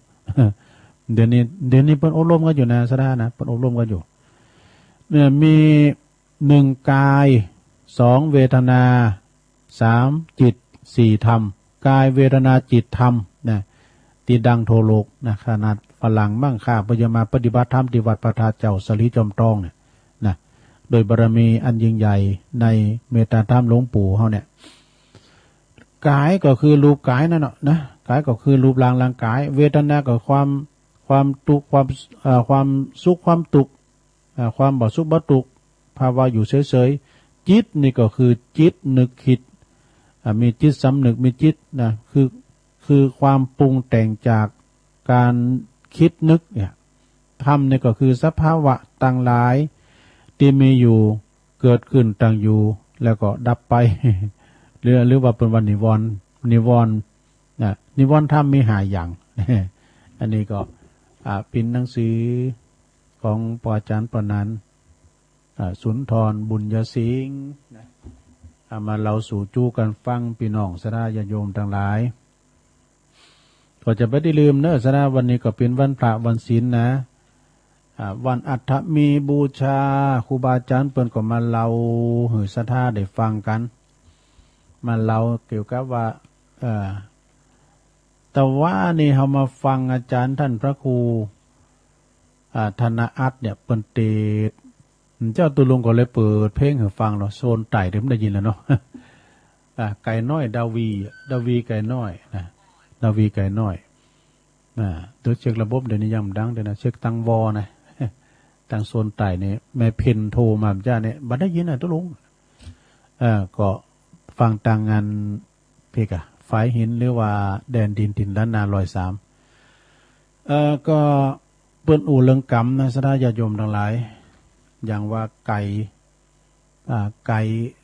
กที่เปิ้นเล่าเรื่องกรรมแล้วก็มาจากอันเนี่ยเนาะเมโลงไม่หน่อย เมโลงไม่หน่อยเอาไปเอามานี่เกิดปินอยากปินมานขึ้นมาก่อนในตำนานกินสลากหักใหม่เนาะ แล้วทำกรรมอย่างหนึ่งในสดาญาโยมเคยว่าแล้วเนาะฉะนั้นปู่เศรษฐียาเศรษฐีเนี่ยเปิ้นแหมไก่ด้วยแต่ว่ากรรมในคำโพกคำชาตินะกรรมกาดำหรือว่ากาตัวหนึ่งนะมีตุเจ้า6 ตุนตุเจ้า6 ตุนนี่เดินทางไปจะไปเข้าเฝ้าพระพุทธเจ้าเตียนปุณณะที่พระเจ้าประทับอยู่ที่เชตวันเดินมานำตากลางตั้งเดินสันติกันมาพอดีลัดตุงลัดสนลัดไฮลัดนามีปอนาคนหนึ่งถึงเวลาเพลแล้วปอนาปอจ่าหน้านี่ก่อนนิมนต์ตุเจ้าสังฆเจ้านิมนต์ขึ้นห่างเว้ยมันจะห่างโลตัสนะห่างไฮนี่กับห่างนาไปชั้นภัตตาหารเพลเนาะกินข้าวเรียบร้อยแล้วก็มีกาตัวหนึ่งบินอยู่บนอากาศนะบินอยู่บนอากาศแล้วมีอยู่ว่ามันมีพวงมาลัยไฟลูในมามุซุบเข้ากาคอกาแล้วก็ดินดาวตกมาตาย2 หน้า 2 ตาตุเจ้าตัง6ไหนท่านทั้งหลายเอ๋ยดูก่อนภิกษุทั้งหลายกาตัวนี้มันจะเป็นกรรมสังจาเขาไปเข้าพระพุทธเจ้าเขาลองถามกรรมเบิ่นเนาะนะถามกรรมเบิ่นมันจะบินอย่างได้มันขนาดบินอยู่บนอากาศไฟนี่มันมาจากไหนเนี่ยไฟนี่มาจากไหนมาซุบถูกข้อบดีมันรู้มันเป็นเรื่องบังเอิญแต่นี่นะมันจะเป็นเรื่องบังเอิญเป็นเรื่องกรรมเนาะสาธุเจ้าเนี่ยก็ลาปอนาไปนะโอ้ตะคำตะมืดแล้วก็เลยอันจะพักย่างกันอยู่ในถ้ำแห่งหนึ่งนี่นะถ้ำนั้นก็กว้างด้วย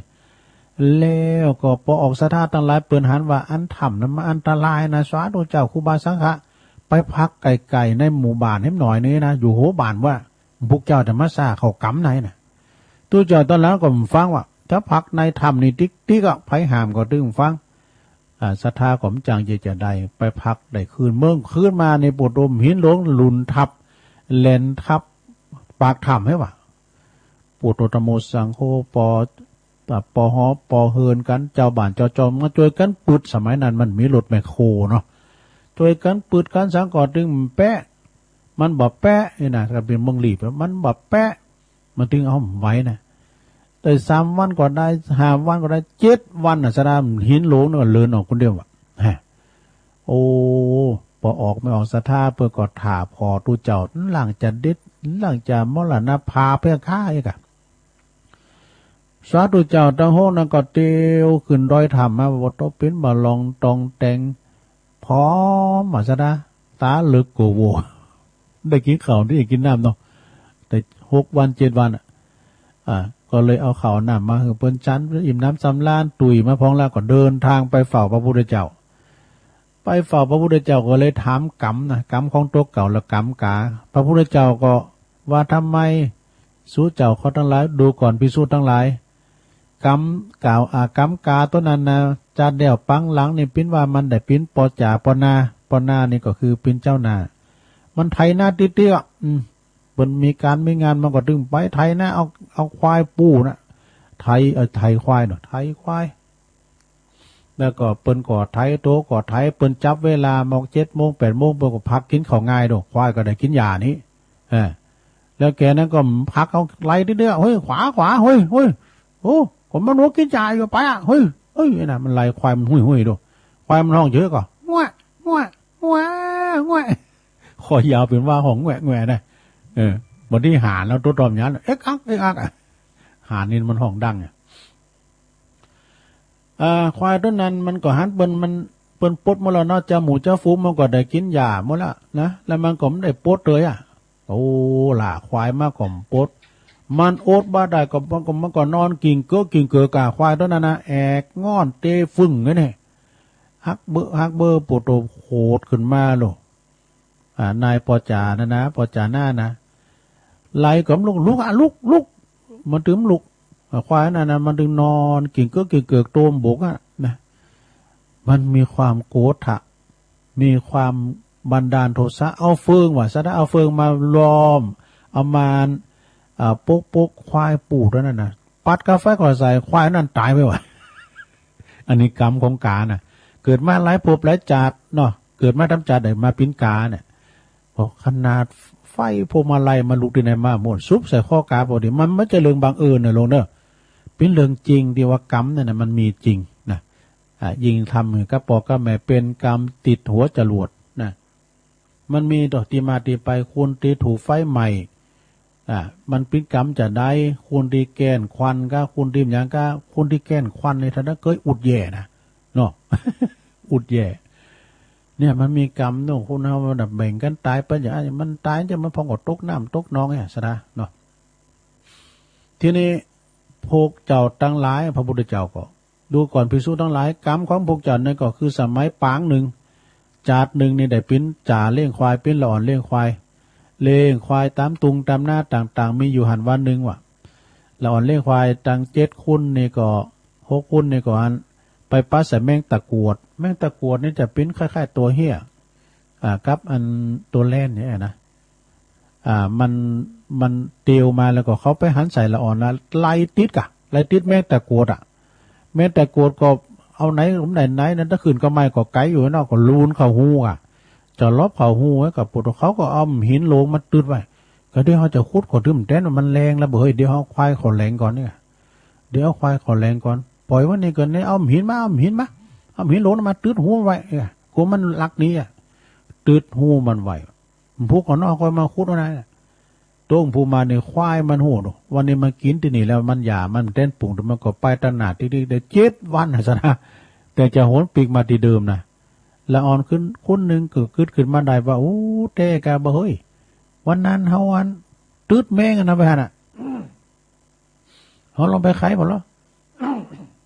สุมาเนี่ยไปไขพอแล้ว แมงอันนั้นเนี่ยปิ้นบ่หลอบตอบแต่ว่าเตียวต้วมเตรียมคือมาพร้อมยอมไอ้นี่นะตาเหลือโกโวอันพองก็ตืบตีนใส่ว่าเอาขามันตายพองก็ไปเยอะมันปล่อยมันไปก็เลยปล่อยมันไปนะ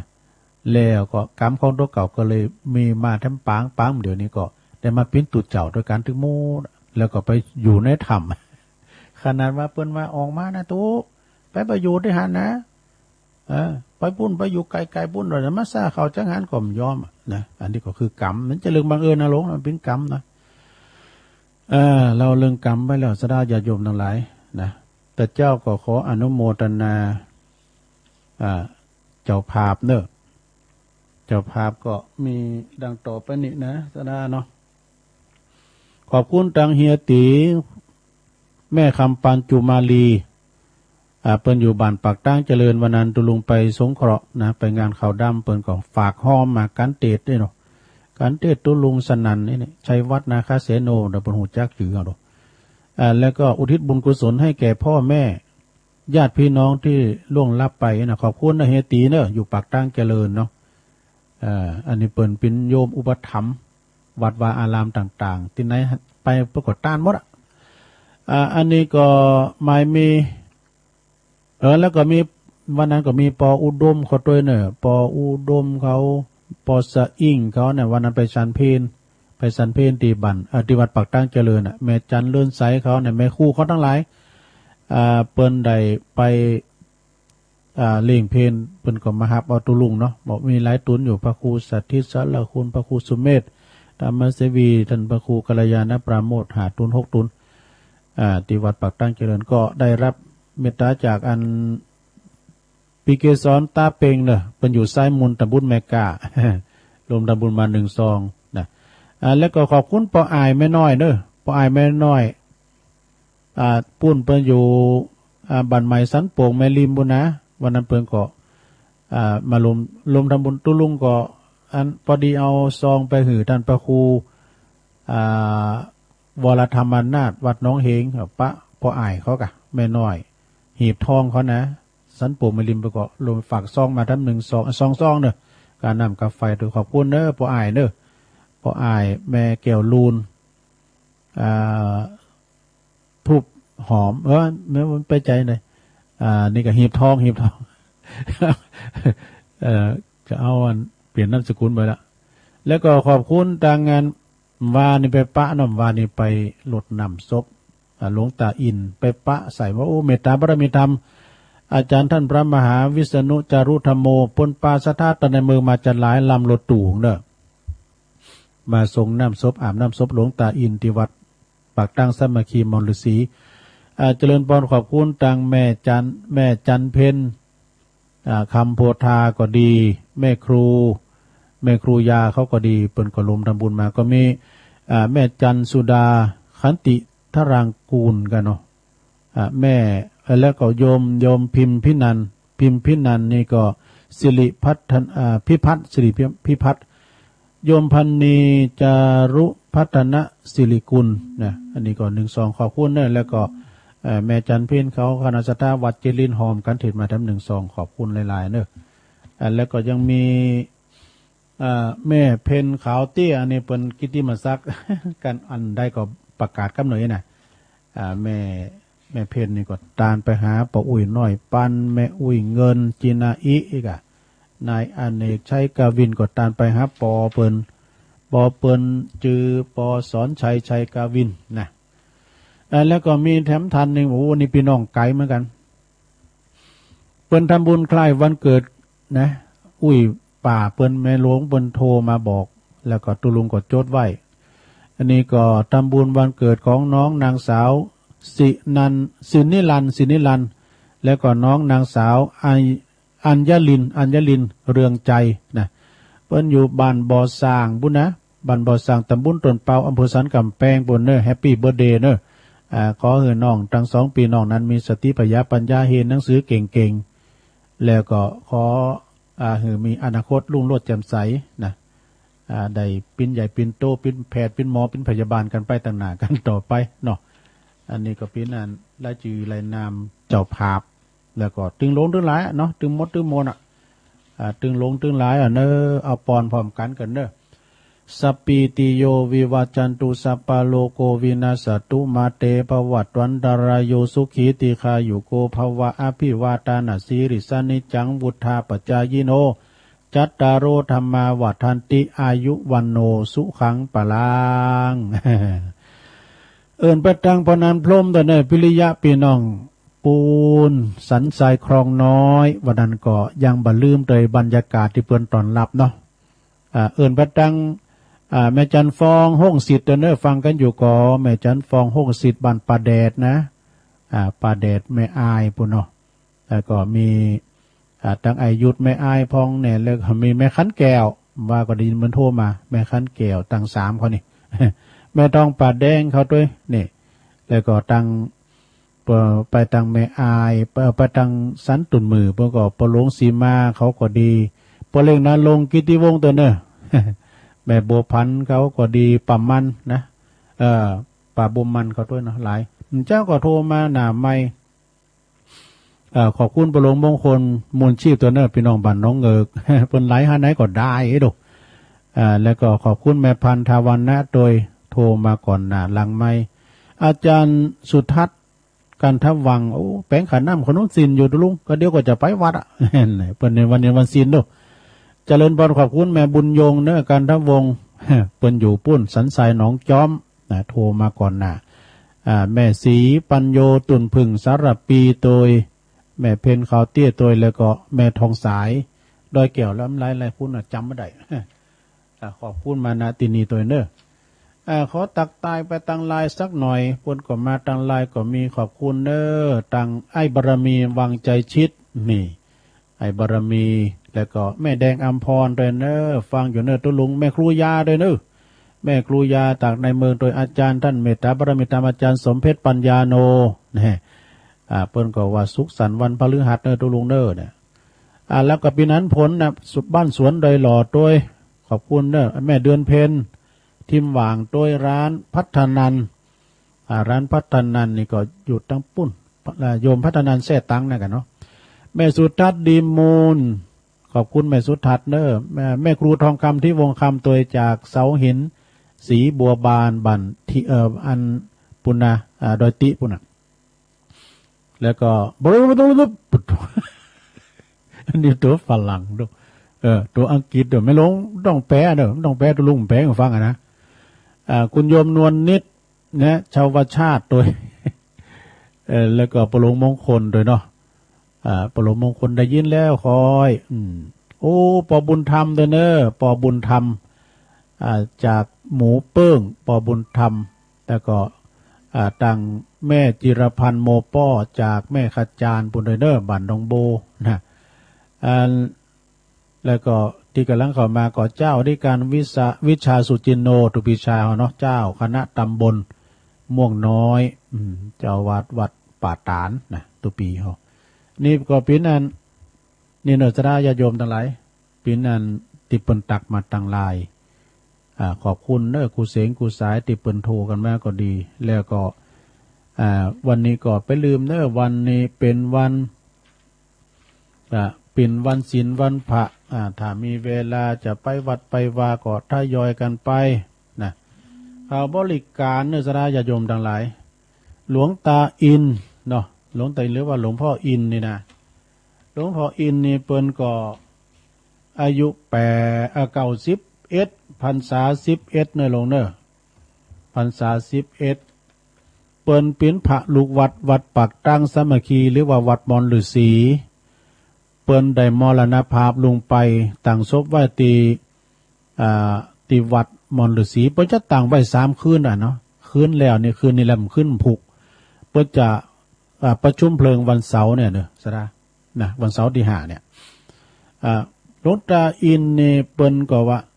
หลวงตาก็ฟังตู้ลุงเหมือนกันนะฟัง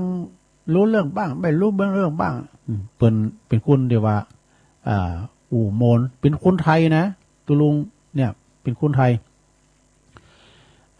เอาวิทยุไว้ที่ตรงหัวนั่นแหละเนี่ยฟังบางทีตู้ลุงก็เทศยองก็ฟังม่วนดีเปิ้นก่อนเป็นผูดฟันแนกตอนรับเนี่ยเวลางานปริวาสนี่นะตู้ลุงก็ไปนางอู่ประหารนี้นะนางอู่เปิ้นก็ส่งกาแฟถวายเป็นคุณอ่อนน้อมถ่อมตนนะเปิ้นมาโบสถ์ย่ำเมื่อแก่เนี่ยนะ11 ภาษาหรอฉะนั้นก็พายอยู่ละแวกไก่เคียงเนาะเอาก็ปิ้นเจ้าภาพเหมือนกันโมดหลวงตาอินนี่เปิ้นก็จะเขื่อนศพวันเสาร์เนี่ยเด้อพายจะไปหับสังกรรมยังกรรมว่าก็ต้องขอบคุณทางเมตตาบารมีธรรมอาจารย์ท่านพระครูท่านพระมหาเนาะท่านพระมหาวิษณุจารุธรรมโมแล้วก็พี่น้องตอนในเมืองแม่จันเพ็ญคำโพธาเขาก็ดีแม่ครูยาเขาแหละหลายคุณตุลุมหูจักคุณหนาแต่หูจักชื่อขึ้นแล้วนี่ก็ท่านพระครูสถาพรพัฒนารังสีเจ้าคณะตำบลยางครามวัดใหม่พัฒนาเนื้อเป็นองค์เตศแอมขึ้นบืดก่อนท่านพระอธิการสมชายธรรมทินโนวัดไร่พัฒนารามนะอำเภอดอยหล่อนี่แหละเปิ้นก็จะเป็นองค์เตศเนาะคืนสุดท้ายคืนวันพรุ่งนี้ได้รับเมตตาบารมีตามอาจารย์ท่านพระครูสถิตสารคุณเจ้าคณะตำบลนำดิบเจ้าอาวาสวัดน้องผาขาวว่าฝั่งอำเภอป่าสร้างเนาะจะได้เป็นองค์แสดงธรรมเป็นคืนสุดท้ายวันเสาร์ก็เป็นวันประชุมเพลิงศพกันเป็นลำดับต่อไปนะอันนี้ข่าวสารงานบุญในโรงเนอก็ไปจอยกันข่าวสารศพงานศพครูบาอาจารย์ศพตุเจ้านี่เป็นศพหนาหมูนะเป็นศพจอยกันเนาะแล้วเนาะตอนนี้ตุลุงจะได้เวลาจะลองทักทายเปลี่ยนบรรยากาศคือมดเฝ้าแล้วก็จะได้เปิดสายครับศรัทธาญาติโยมต่างหลายได้โทรกันเข้ามาเช็คคืนเช็คสายไต่โซนไต่อินดูได้แต่สายแม่เพนเขาหน้าตังวัดห้วยตองศักยังบาดังเด้อค่ะตุ ตัวลุงเช็คระบบแล้วปุ่นหาโมงมาเลยนะดังนะเดี๋ยวนี้มันดังเตอเนี่ยดักแซบเช็คระบบละก่อนพิญญาเนาะสาธาผมเตือนก่อนมันก็เกี่ยวกับอันเนี่ยกะเกี่ยวกับอันอินเทอร์เน็ต0899556506เจริญปอนครับไม่สาครับตุลุงโอ้ปอน้อยมาเป็นลายเลขเลยแหละมันข้างกลางตั้งแต่วันศุกร์วันเสาร์ที่แล้วว่ะปอน้อยบุญปานสักศุกร์เสาร์แล้วไม่ได้ยินสักคำนั่นกะวันเสาร์แล้วนี่มันได้ยินสักคำกันเป็นหาตุลุงนะคาราตะนั่นกะตุลุงสบายดีเนาะก็ตามมาตรภาพมากะครับผมไม่กำลังใจตุลุงก็เป็นหาอยู่เนอะข้าไปสาครับผมขอบคุณปนนะอันปนหน่อยเนอะสาธุสาธุนี่ปนหน่อยบุญปันเนอะมโนครจากเสาหินฝางบุญนะเอาเจริญปอนเจ้าไหวตาเจ้ายายน้อยต่อตุลุงตะกี้เนาะมัจจุราชนายเฮาเอาไปเนเว้นเฮเตเลี้ยวจ่าอย่าสงสัยคือเลวันพันดับหลับลวงไปเฮาโกไก่กว่าจ้ามาถึงวันเกิดเป็นคนจากพ้นตายบ่ได้เนสิ่งที่เปรบแต่ความตายบอกเปรขันล้วนลิขิตพิเศษแตกต่างกันเลี้ยวจ่านั่นพงลิขิตกิจสินมาพวกเจ้ายินหันกันบ่ตันเกสิ่งที่เนคือความตายกายเป็นผีญาติน้องห้องคงต้องชีวิตนี้หน่อยนักจักละมีจังใดไผประสบพบสายกลางเป็นหนทางผลสุขเป็นสุขาพระนิพพานพระองค์สัตเป็นสัจจาภาวนาผลสุขเป็นสุขเจ้าก็ย่องวันละกรรมนะเจ้ากรรมวัตถุนะเจ้าภาษาไทยแปลว่าใช้เฉพาะเพื่อนสนิทหรือสามีปัญญาเท่านั้นนะเจ้าเนาะแต่ทำกรรมหนึ่งเกณฑ์ควันนะเจ้าเนาะภาษาไทยแปลว่าสำลักควันนะเจ้าไหว้เจ้าแกณฑ์ควันแปลว่าอุดแย่ขอบคุณยาหน่อยเนอะเจริญปอนเจ้ากระไว้สาเจ้าตุลุงโอ้อันนี้แม่สายพินกะเจ้าฟังแต่เจ้าแล้วนะเจ้าเนอะได้ขับปอนให้ตุลุงตัวเจ้าแม่สายพินกัลยาเจ้าหน่อยต่อมาได้ทำมันจ้องให้หน้าตุลุงนะหน่อยเอาเลยเจ้าถ้าเป็นลูกศิษย์ก็พญาคมโมหันที่ได้ไขการย้อนตอบกำไดตีกึดบ่าออกก็บอกคือลูกตากรรมสายพินม่อนน้อยได้มาย้อนรอยถอยหลังจะได้ฟื้นฟูวัฒนธรรมเป็นของโบราณลำกาถ้าเป็นลูกศิษย์มาได้ขึ้นครูเปรียบดังเหมือนงูบ่มีปิดเปิ้นว่าจะไปฟังจังฟังดาเด้อพี่น้องหญิงใจถ้าเป็นจังสมัครเล่นเด้อพี่น้องตั้งหลายหยุดเชื่อเพื่อชาติอยู่บ้านบ่ได้เลยแต่งตัวใหญ่มาฝากสิบนิ้ววันตาข้าขอจาน้อมกราบท่านมันผิดมันพลาดยกโทษเธออาภัยจำต่อเรื่องนี้ท่านบาถูกก็ถูกใจมันผิดมันพลาดที่ไหนขอปออาภัยยกโทษกำช่วยกำสอกันว่ามันไร้ประโยชน์ขอปอยกโทษเธอจ่ายผิดสักกรรมเรื่องนี้บาดตาเรื่องหน้าเขาก่อยปะกันบทบาทนี้ยังเหียตะกรรมขอปงลงวางเหียก่อนเลยวันจะข่าววันนี้แล้วจะตุลุงเนอะโอ้ขอบคุณแม่สายพินหนักๆเด้อเจ้าคือกำลังใจเหนื่อยน้อยกัดนับตัวไม่ส่งกัดก้อมคือกำลังใจกูคงตัวตีฟังรายการนี้นะลุงเนอะคือกำลังใจทุกลุงไปเนอะโอ้ขอบคุณเจ้ากะไว้จัดเจ้าจ้าเจ้าอันนี้จังโซเนอะประจำคืนเขาแม่สายพินปุ่นตุงสารเมืองปานบุนะ ซอขามดอยมากันด้วยนี่นะเจริญปอนไม่สาเจ้าตุลุงอ๋ออันนี้ไม่แดงอ่ะเจ้าตั้งแต่เจ้าตั้งตื่นเมื่อเช้าตีสองตีหนึ่งตีสองแม่แดงรัตนาดอกตะไลเจ้าไม่สาเจ้าฟังอยู่เน้อขอบคุณหลายๆเด้อได้ไปกาดได้ก้าเดี๋ยวว่าไปวันจังหวัดนะเป็นลูกเต้าเหมือนไปเนี่ยให้เฝ้าบ้านก่อนอย่างแม่ครูเพิ่นซ้อมจ้ากะยุดอยู่บ้านเพื่อชาติช่วยชาติขอบคุณแม่แดงหลายๆเด้อเจ้าฟังอยู่เนื้อเจ้าไว้สาเจ้าแม่แดงดอกตาล่อมในเมืองพูนะเนี่ยนะรัตนาเจริญปอนแต่ไว้สาเจ้าตะลุงอันนี้แม่สีทอนกันเนี่ยเนาะเจ้าแม่สีทอนน้องโบใส่ประการด้วยเนี่ยน้องโบตั้งแต่เจ้าแล้วแน่อ๋อดีกะฝนตกกับตะลุงมีฝนเหรอมีมันนั่นแต่ประการตกขนาดแต่ว่าโอ้ตกทำลาได้แต่ว่าจืดได้รู้ได้ถามพ่อบ้านเป็นปันก่อนใส่ขนมาสักหน่อยยินดีแม่สีทอนนางๆด้วยสาธุเจ้า0899555656เจริญปอนไว้สาเจ้าตะลุงแม่พินเนาะเจ้าฟังแต่เจ้าแล้วแน่เจ้าแม่พินป่าเดชฝนตกกับเจ้ามีฝนเหรอก็มันนั้นมีกระแดดแต่ว่าตกกรรมนั่นมันตกปิ้นหย่อมมันตกบัดแต้นั่นน่ะมันตกบัดแต้เจ้าขอบคุณแม่พินหนักๆเด้อเจ้าไว้สาเจ้าปะตังปะหลงเขาปุ่นพองเนอตังปะหลงสีวังบางคมเนตรแม่จำปีเขาอ่ะปะดุลเขาเจริญปอนเจริญปอนติดแล้วเนอะฮัลโหลติดแล้วแม่พรกะยายพรเนาะยายพรดองบัวแดงสันกำแพงเชียงใหม่ฟังเจ้าแล้วเนาะเจ้าตั้งใน3 โมงดีแล้วตื่นเจ้าเหมือนกันแต่ฟังเพลงไปยายพรบึ้ดจะออกเลยอ่ะบึ้ดมาอยู่บึ้ดแรงบึ้ดน่ะมาอยู่เกมคำกรมาเด้อบึ้ดนะเกมกรไปบึ้ดบึ้ดจะเอากรไป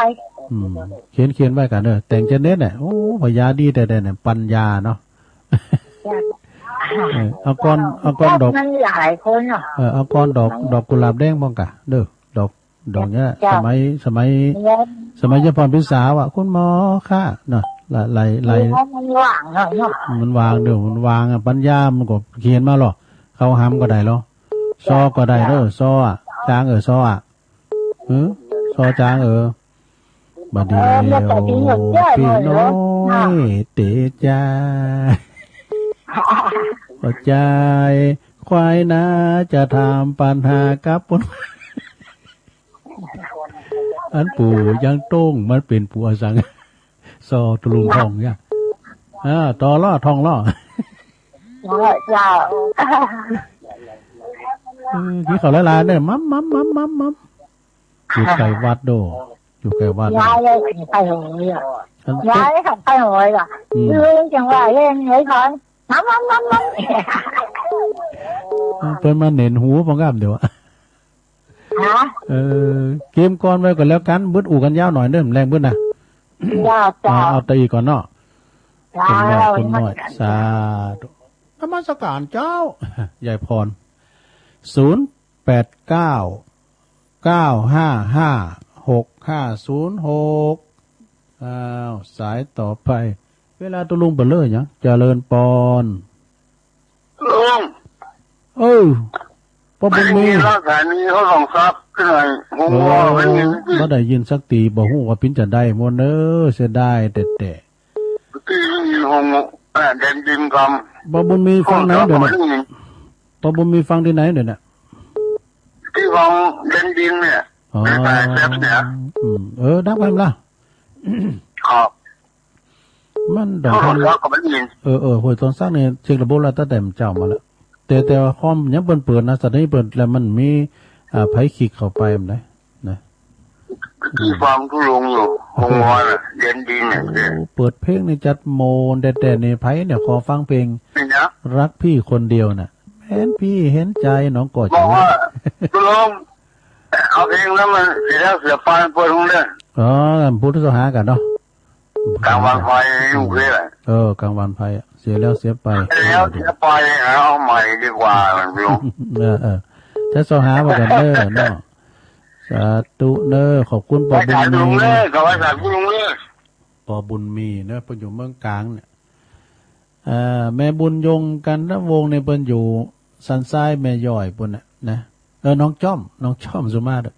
เพิ่นว่าเปิดเพลงก้านทูนก่อนนะตะลงน่ะ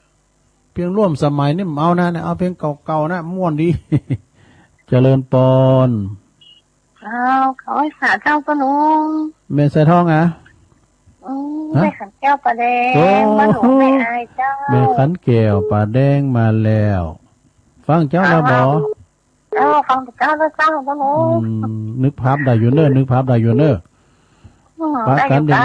นึกภาพได้อยู่นั่งกับกำลังใจก็ลุงเนอะขอบคุณเนอะขอบคุณหลาย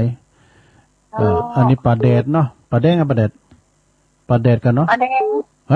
ปลาแดงกะแม่ขันแก้วอยู่ปลาแดงกะแล้วหุ่นจักแม่ทองแม่ทองก็อยู่ปลาแดงไหนเนาะแม่ทองพูดน่ะเนาะปุ่นจังโทรมาน่ะใช่กะไม่ทองนี่บอกเนอะไม่ทองเหมือนได้ยินโทรเนาะอันลุงทันว่าพิษเลยแต่แม่ทองไปเคยโทรมานะไปอยู่ฟ้างมันกันอยู่ไม่อายกันนะขอบคุณแม่ขันแก้วนักเด้อปลาแดงนึกภาพได้อยู่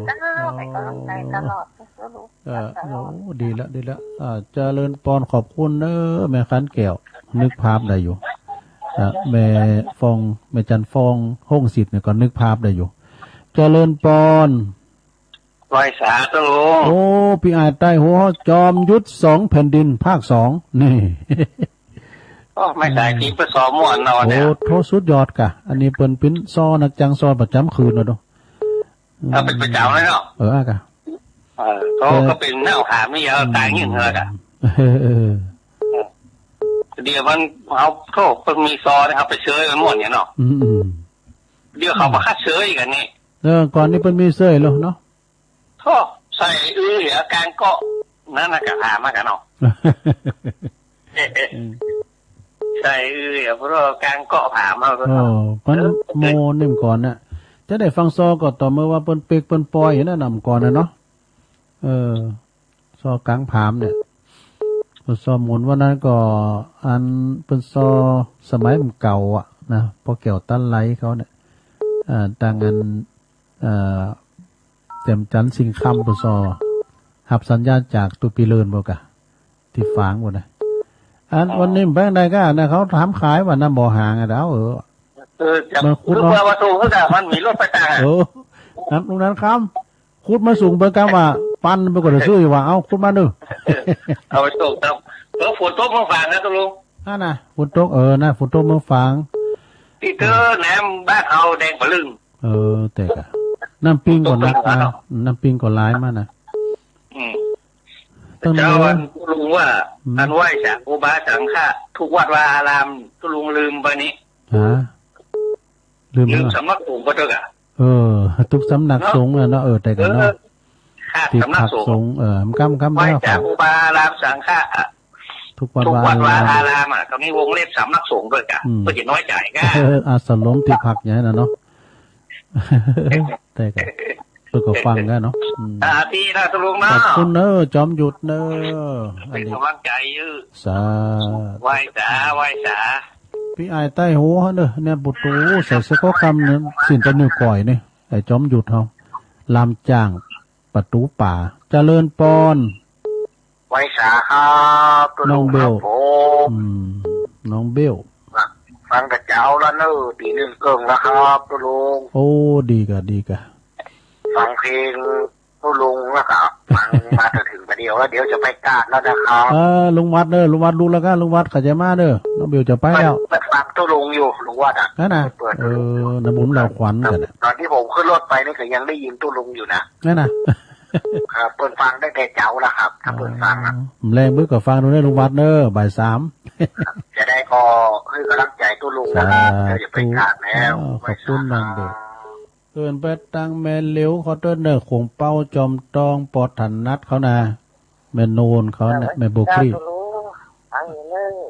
แม่ตาเจ้าแม่ตาแม่ตาดีฮะที่ไหนมันก็ได้ยินดีเจ้าโอ้มันมีเป็นวันน่ะตุลุงบอกโอ้เสียดายแต่ตุลุงก็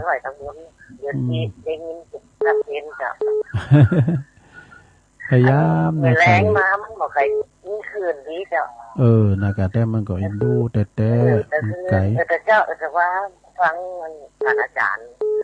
มันค่อยชัดเจนแต่มีคืนเมื่อก่อนนั่นน่ะมันจะรอตอน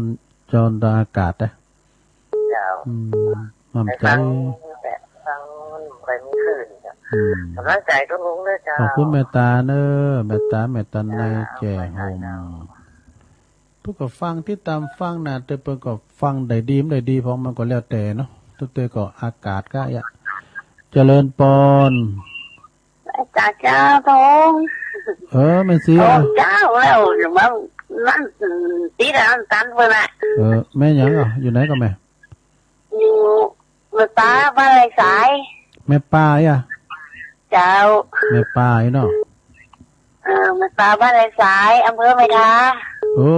เป็นว่าหลายสายเมทาเนี่ยรู้ได้เจ้าแม่ป้าเจ้าแม่ฟังเจ้าอะไรกะ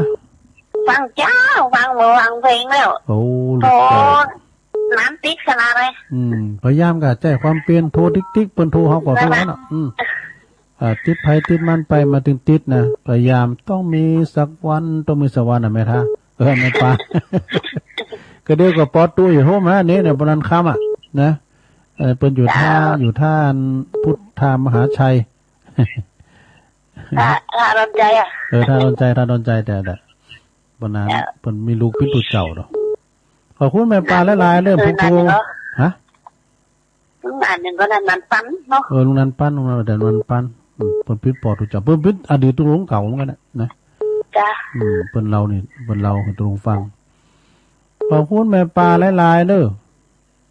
ขอบคุณหลายเจ้าพี่น้องหลายสายเมทา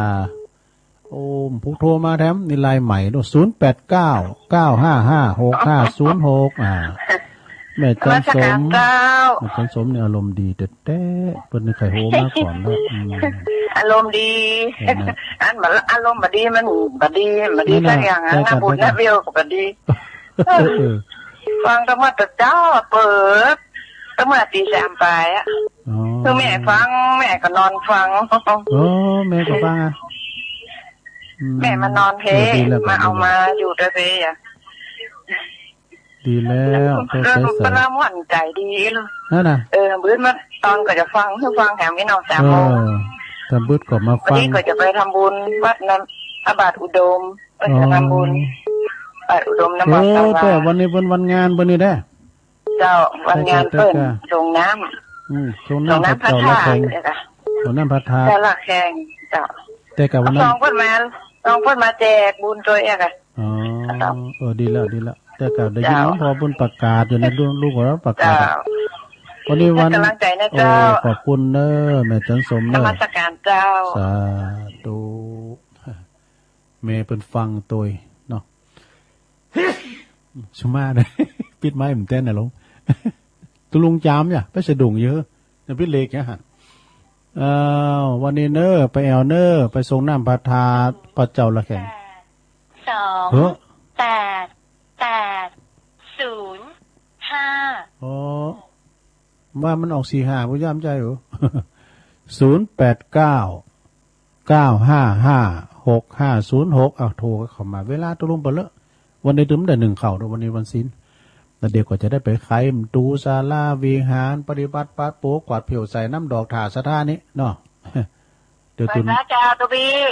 แม่อัมภัยเฮ้ยเราดีด้วย80แล้วเข้าใจ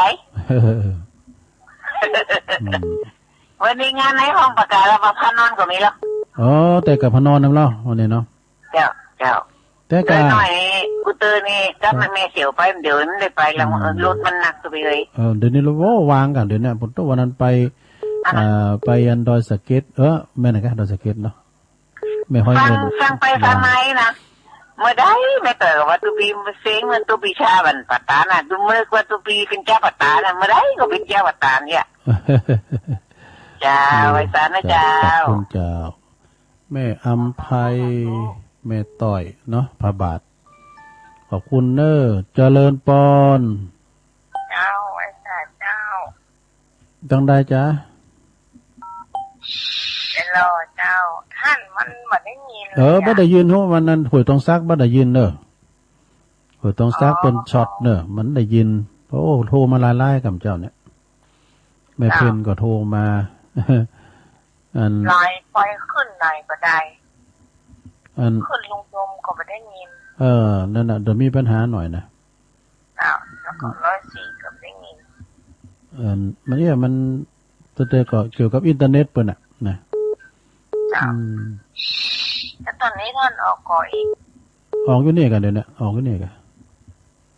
มันดังไปดังออก104วัดฝายหินนี่กะไปทางแม่แจ่มไปทางเมืองฝางขอบคุณเด้อพุ่น5 โมงบนอาจารย์บ่จะแปลงเหรอนะ5 โมงบนเจริญปอนกราบไหว้สาครับผมโอ้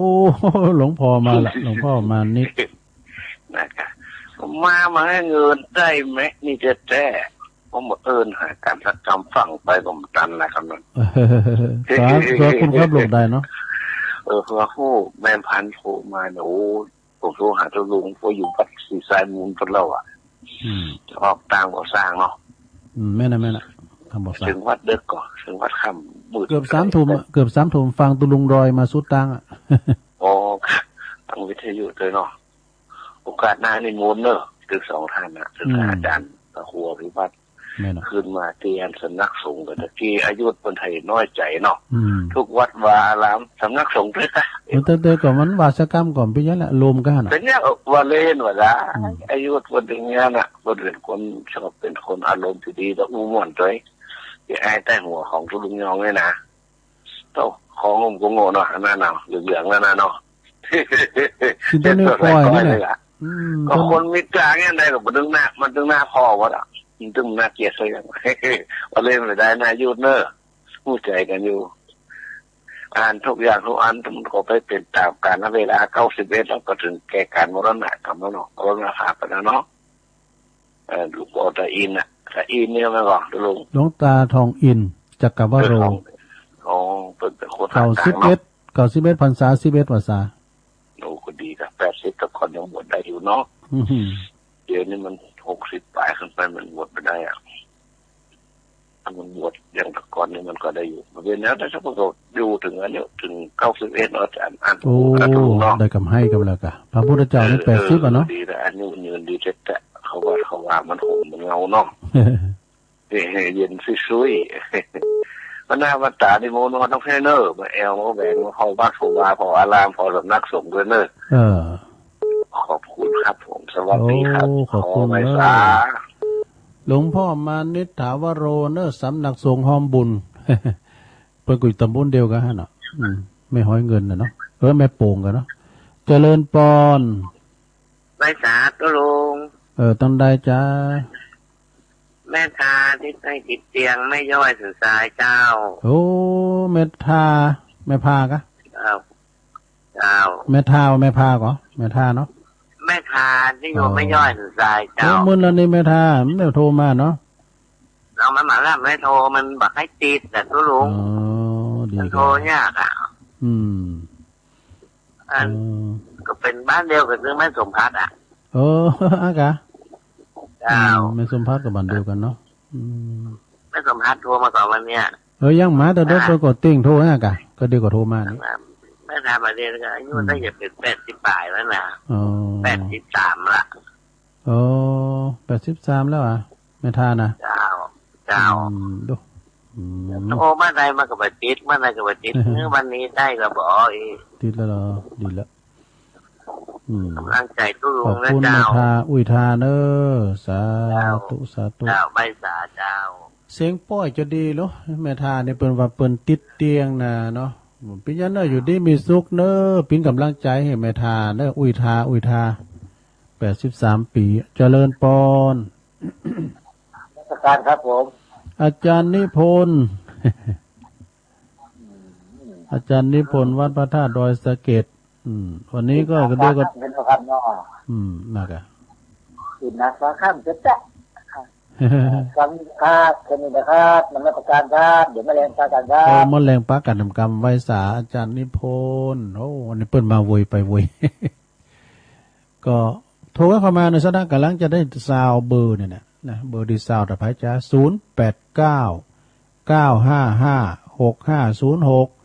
เบื่อก็จะเตะทำต่อแล้วก็มีเกตเล็กเกตน้อยพายมีอะไรดีก็มาสู่จู้กันฟังมีนิทานด้วยเนอะบุญนะแต่จะสอนหานิทานมาเล่าด้วย นิทานนี่เพิ่นก็บ่ยาวแต่ตัวลุงก็ใส่นมใส่เนยไปเนาะมันพอมันจับอย่างถ้ำเจ้าอะกะนอกสินต่างไปจะร้ายเหมือนกันเนอะก็แหมเอาไปพองอะกะอย่างสบู่ซ้ำก่อนนี่เพิ่นขอฟังมาเหมือนกันเนอะสบู่ซ้ำก่อนเน็ตนะฟอกจิตฟอกใจ ก็ลองฟังกันไปสถานเนาะเจริญปอนสายที่20เจริญปอนติดแล้วเนอะหลงเนอะจืมหยังแม่หลงติดแล้วนะเจ้ามาซุงค่ะทุลุงแม่คำดูแม่ซุงค่าพี่น้องไตแม่คำเจ้าฟังเจ้าแล้วเนาะเจ้าโอ้ดีกะอยู่ฟังเนาะเจ้าวันนี้ก็จะไปวัดพระบาทไปพระบาทอุดมกันเนาะวันนี้เพิ่นจะมีงานนี่ทรงน้ำพระธาตุตัวแล้วก็เปิ้นจะมีการสวดมนต์สวดยันตัวเองกันเนาะพระธาตุทรงน้ำพระธาตุแล้วก็รอยเท้าพระเจ้าละแขงนี่นะโอ้เปิ้นหับสังกันหลายเปิ้นเอากันปิ้นกันแต้หลวงพ่อประกาศได้จีรนามนะบรมแม่จงดีเขานี่ ทุกท่านน่ะแม่โบพัดบุญลันเขานี่นะแม่คำเขาเนี่ยแม่พี่น้องไตตังปุณนำดูตังงันปังป้อยเนาะไม่อามเขาอ่ะไม่อามเจ้าน่ะกะมากินมาตามด้วยกันเด้อไปกันหลายๆหอมกันน้ำกาแฟหลวงพ่อพองเด้อเนาะขอบคุณแม่คำนะแม่คำเจ้าตุแม่คำพี่น้องไตไม่สุงค่าเอาสายสุดท้ายตันใดจ๊ะเจริญพรนมัสการค่ะตุลุงจากดอยน้อยพัฒนาหนองหานสันทรายค่ะดอยน้อยพัฒนานี่มึนลำแม่ดอกดอยน้อยพัฒนาเนาะฟังอยู่ค่ะตำบลน้อยวันดีเนอตุลุงเนอเป็นกำลังใจให้เด้อโอ้ขอบคุณหลายๆเนอขอบคุณเจ้านมัสการค่ะตุเอาละสถาญาติโยมไผ่มตั้มเต้นเนาะบืดก็โทรมาได้ไหมพุกก็ยังจะมีอยู่นะพุกเจ้าก็จะมีอยู่เนาะก็จะสอหาสันหาทำกันบ้านคุ้นคว้าเนาะสถาญาติโยมทั้งหลายขอโทนสายกันเนอวันนี้วันที่3 มิถุนาสัพเพเหระวันนี้นะสายแรกขอขอบคุณปน้อยบุญปั่นมาโนคอนบ้านเสาหินฝางปนเนอปุตโตปน้อยนี่เปิ้นมีหลายอย่างนะสวนโมงกาเนี่ยเล้งเป็ดกานี่อันนี้เศรษฐกิจพอเพียงแต่เปิ้นอยู่ไปกินไปตันไปวันนี้เปิ้นก็จะมาวัดพระบาทอุดมเลยกะมากินมาตานกันนะแล้วก็ยายน้อยกาดนัดอันนี้เปิ้นก็มาเล่าหลายอย่างนะอันนี้เป็นประจำนะกำยองวันละกำก้าเอกสายที่3แม่สายพินกัลยาเนี่ยตุ้งซ่านเมืองปานพูดอันนี้เปิ้นมาซอนะซอประจำคืนเปิ้นโอ้ขอบคุณนะแม่สายพินเด้อมาสั่งสีสันเนาะไปก็โฮมซอเนี่ยเปิ้นแต่งให้คนเดียวนะสายที่4ก็แม่แดงรัตนาดอกตาล่อมเปิ้นมอบหนังสือปอบปะยาตุลุงอยู่พุกจะสอหาเอามาออกกันนะสายที่5แม่สีทรหนองบัวชัยประการฟังตลอดเนาะสายที่6ก็แม่พินป่าแดดในเมืองเด้อแม่พินก็ฟังตลอดสายที่7ยายพรล่องวัวแดงสันกำแพงเชียงใหม่บุษกรของเด้อก้อนก็เอามองพอให้พอดี ยายพรบ้านล่องโงแดงเนาะล่องวัวแดงสายที่8ปลุงบุญมีนะปอบุญมีเมืองกลางนะนี่ก็ฟังตลอดสายที่9ก็แม่ขันแก้วป่าแดงเด้อนึกภาพได้อยู่เนอะแม่ขันแก้วเนอะ แม่ขันแก้วเขาแม่จันฟองแม่ฟองจันแม่ฟองเขาก็ดีนะเอิ้นไปตั้งพิจารน้อยเปิ้นเจาะหลอดกล่องเซงเด้อเปิ้นอยู่โรงพยาบาลนะส่งไลน์มาให้ตุลุงพอละนะอยู่ดีมีสุขนะปันหอมปันหายเด้อพี่นานเอิ้นตุปีน้อยเด้อตุปีน้อยจานน้อยแล้วก็จอมยุทธ2แผ่นดินอันนี้ก็สายที่10สายที่11ก็น้องเบลนักข่าวนักร้องนะจะไปกาดแล้วถ้าได้อยู่กาดพุ่นละน้องเบลแล้วก็สายที่12ก็แม่ตาแม่ตานายแจ่โฮมโอ้วันนี้แม่ฟองมาดูแม่ฟองเขาแม่เสงี่ยมเขาเนี่ยสายที่3ก็แม่ปาบานลายสายเด้อแม่ทาเนี่ยแม่ปาก็ฟังถึงวันมาโทรบัดติดตุ ติดแล้วเหรอพุกโทรมาแล้วสายที่14แม่จันสมหลังกัดแม่สาวอารมณ์ดีตลอดเอาอีเมลมาฟังโดยขอบคุณหลายๆเด้อเดี๋ยวผมจะไปกินแบตานที่วัดพระบาทอุดมนะสายที่15แม่พายแม่ต่อยเด้อแม่พายแม่ต่อยปล่อยมันลิซาวกันตัวลุงจะซื้อกินเด้อเฮ็ดหอมเนี่ยระวังไอ้ม่งดำมันจะบุกวัด ไอ้ม่งดำก็คือเฮ็ดหอบเท่านะในมันดำมาครบดังตับในบุตรกวานออกม่องน่ะก่อนเป็นลิซาวก่อนก็ซื้อมากินจัดมักอะเฮ็ดหอมเฮ็ดซับปะเฮ็ดมักเฮ็ดหอมที่สุดอะเอามาจี้น้ำพริกป่นสายที่16ก็แม่บัวคำอินทยศเนอบัวคำนี่เปิ้นอยู่ด้วยหล่อเนี่ยบ่ได้ยินตัวลุงอันไปได้ยินได้จะได้เพราะว่ามันนั้นสดแล้วก็สายที่17หลวงพ่อมณิษฐาวโรสำนักสงฆ์หอมบุญไหวสาบารมีธรรมหลวงพ่อเนอสายที่18แม่ทาแม่ย่อยสันทรายอันนี้เปิ้นติดต่างติดเต้งเนี่ยอายุ83ปีแล้วฟังตลอดเนอแม่ทาเนอผู้ก็โทรมาแถมสายที่19ก็อาจารย์นิพนธ์จากวัดพระธาตุดอยสะเก็ดแรงบึ้ดเปิดจะเอาก่อนมาสายที่20ก็พี่น้องไตเอาเนอแม่คำเนอแม่สุงคาสายสุดท้ายสายที่21ดอยน้อยพัฒนาตำบลหนองหานอำเภอสันทรายขอบคุณเนอกูเสงกูสายพี่น้องสตาตีที่ได้ฟังมาเนาะตุลุงวาจ่าว่าโวยวามถุงแต่อย่างได้ก็ขอสุมากับปอนหน่อยปอนนานนักปราชญ์บัณฑิตทั้งหลายด้วยเนอะดูอันกำลังดังนี่เนอะพี่น้องไลฟ์พอหาได้เนอะกำลังดังอาจารย์ปนแปลงแล้วจะหาโมงละทางงานหวยตองซักดังละนะแล้วก็ขอบคุณสถานีกูคืนเทรนเนอร์นำรายการจากราชสัทธาไปก่อนแรงบุญปากันใหม่เนาะโชคดีมีใจเหมือนกันจุโคนจุตังจัตตาโรธรรมาวัฏันติอายุวันโนสุขังปะลัง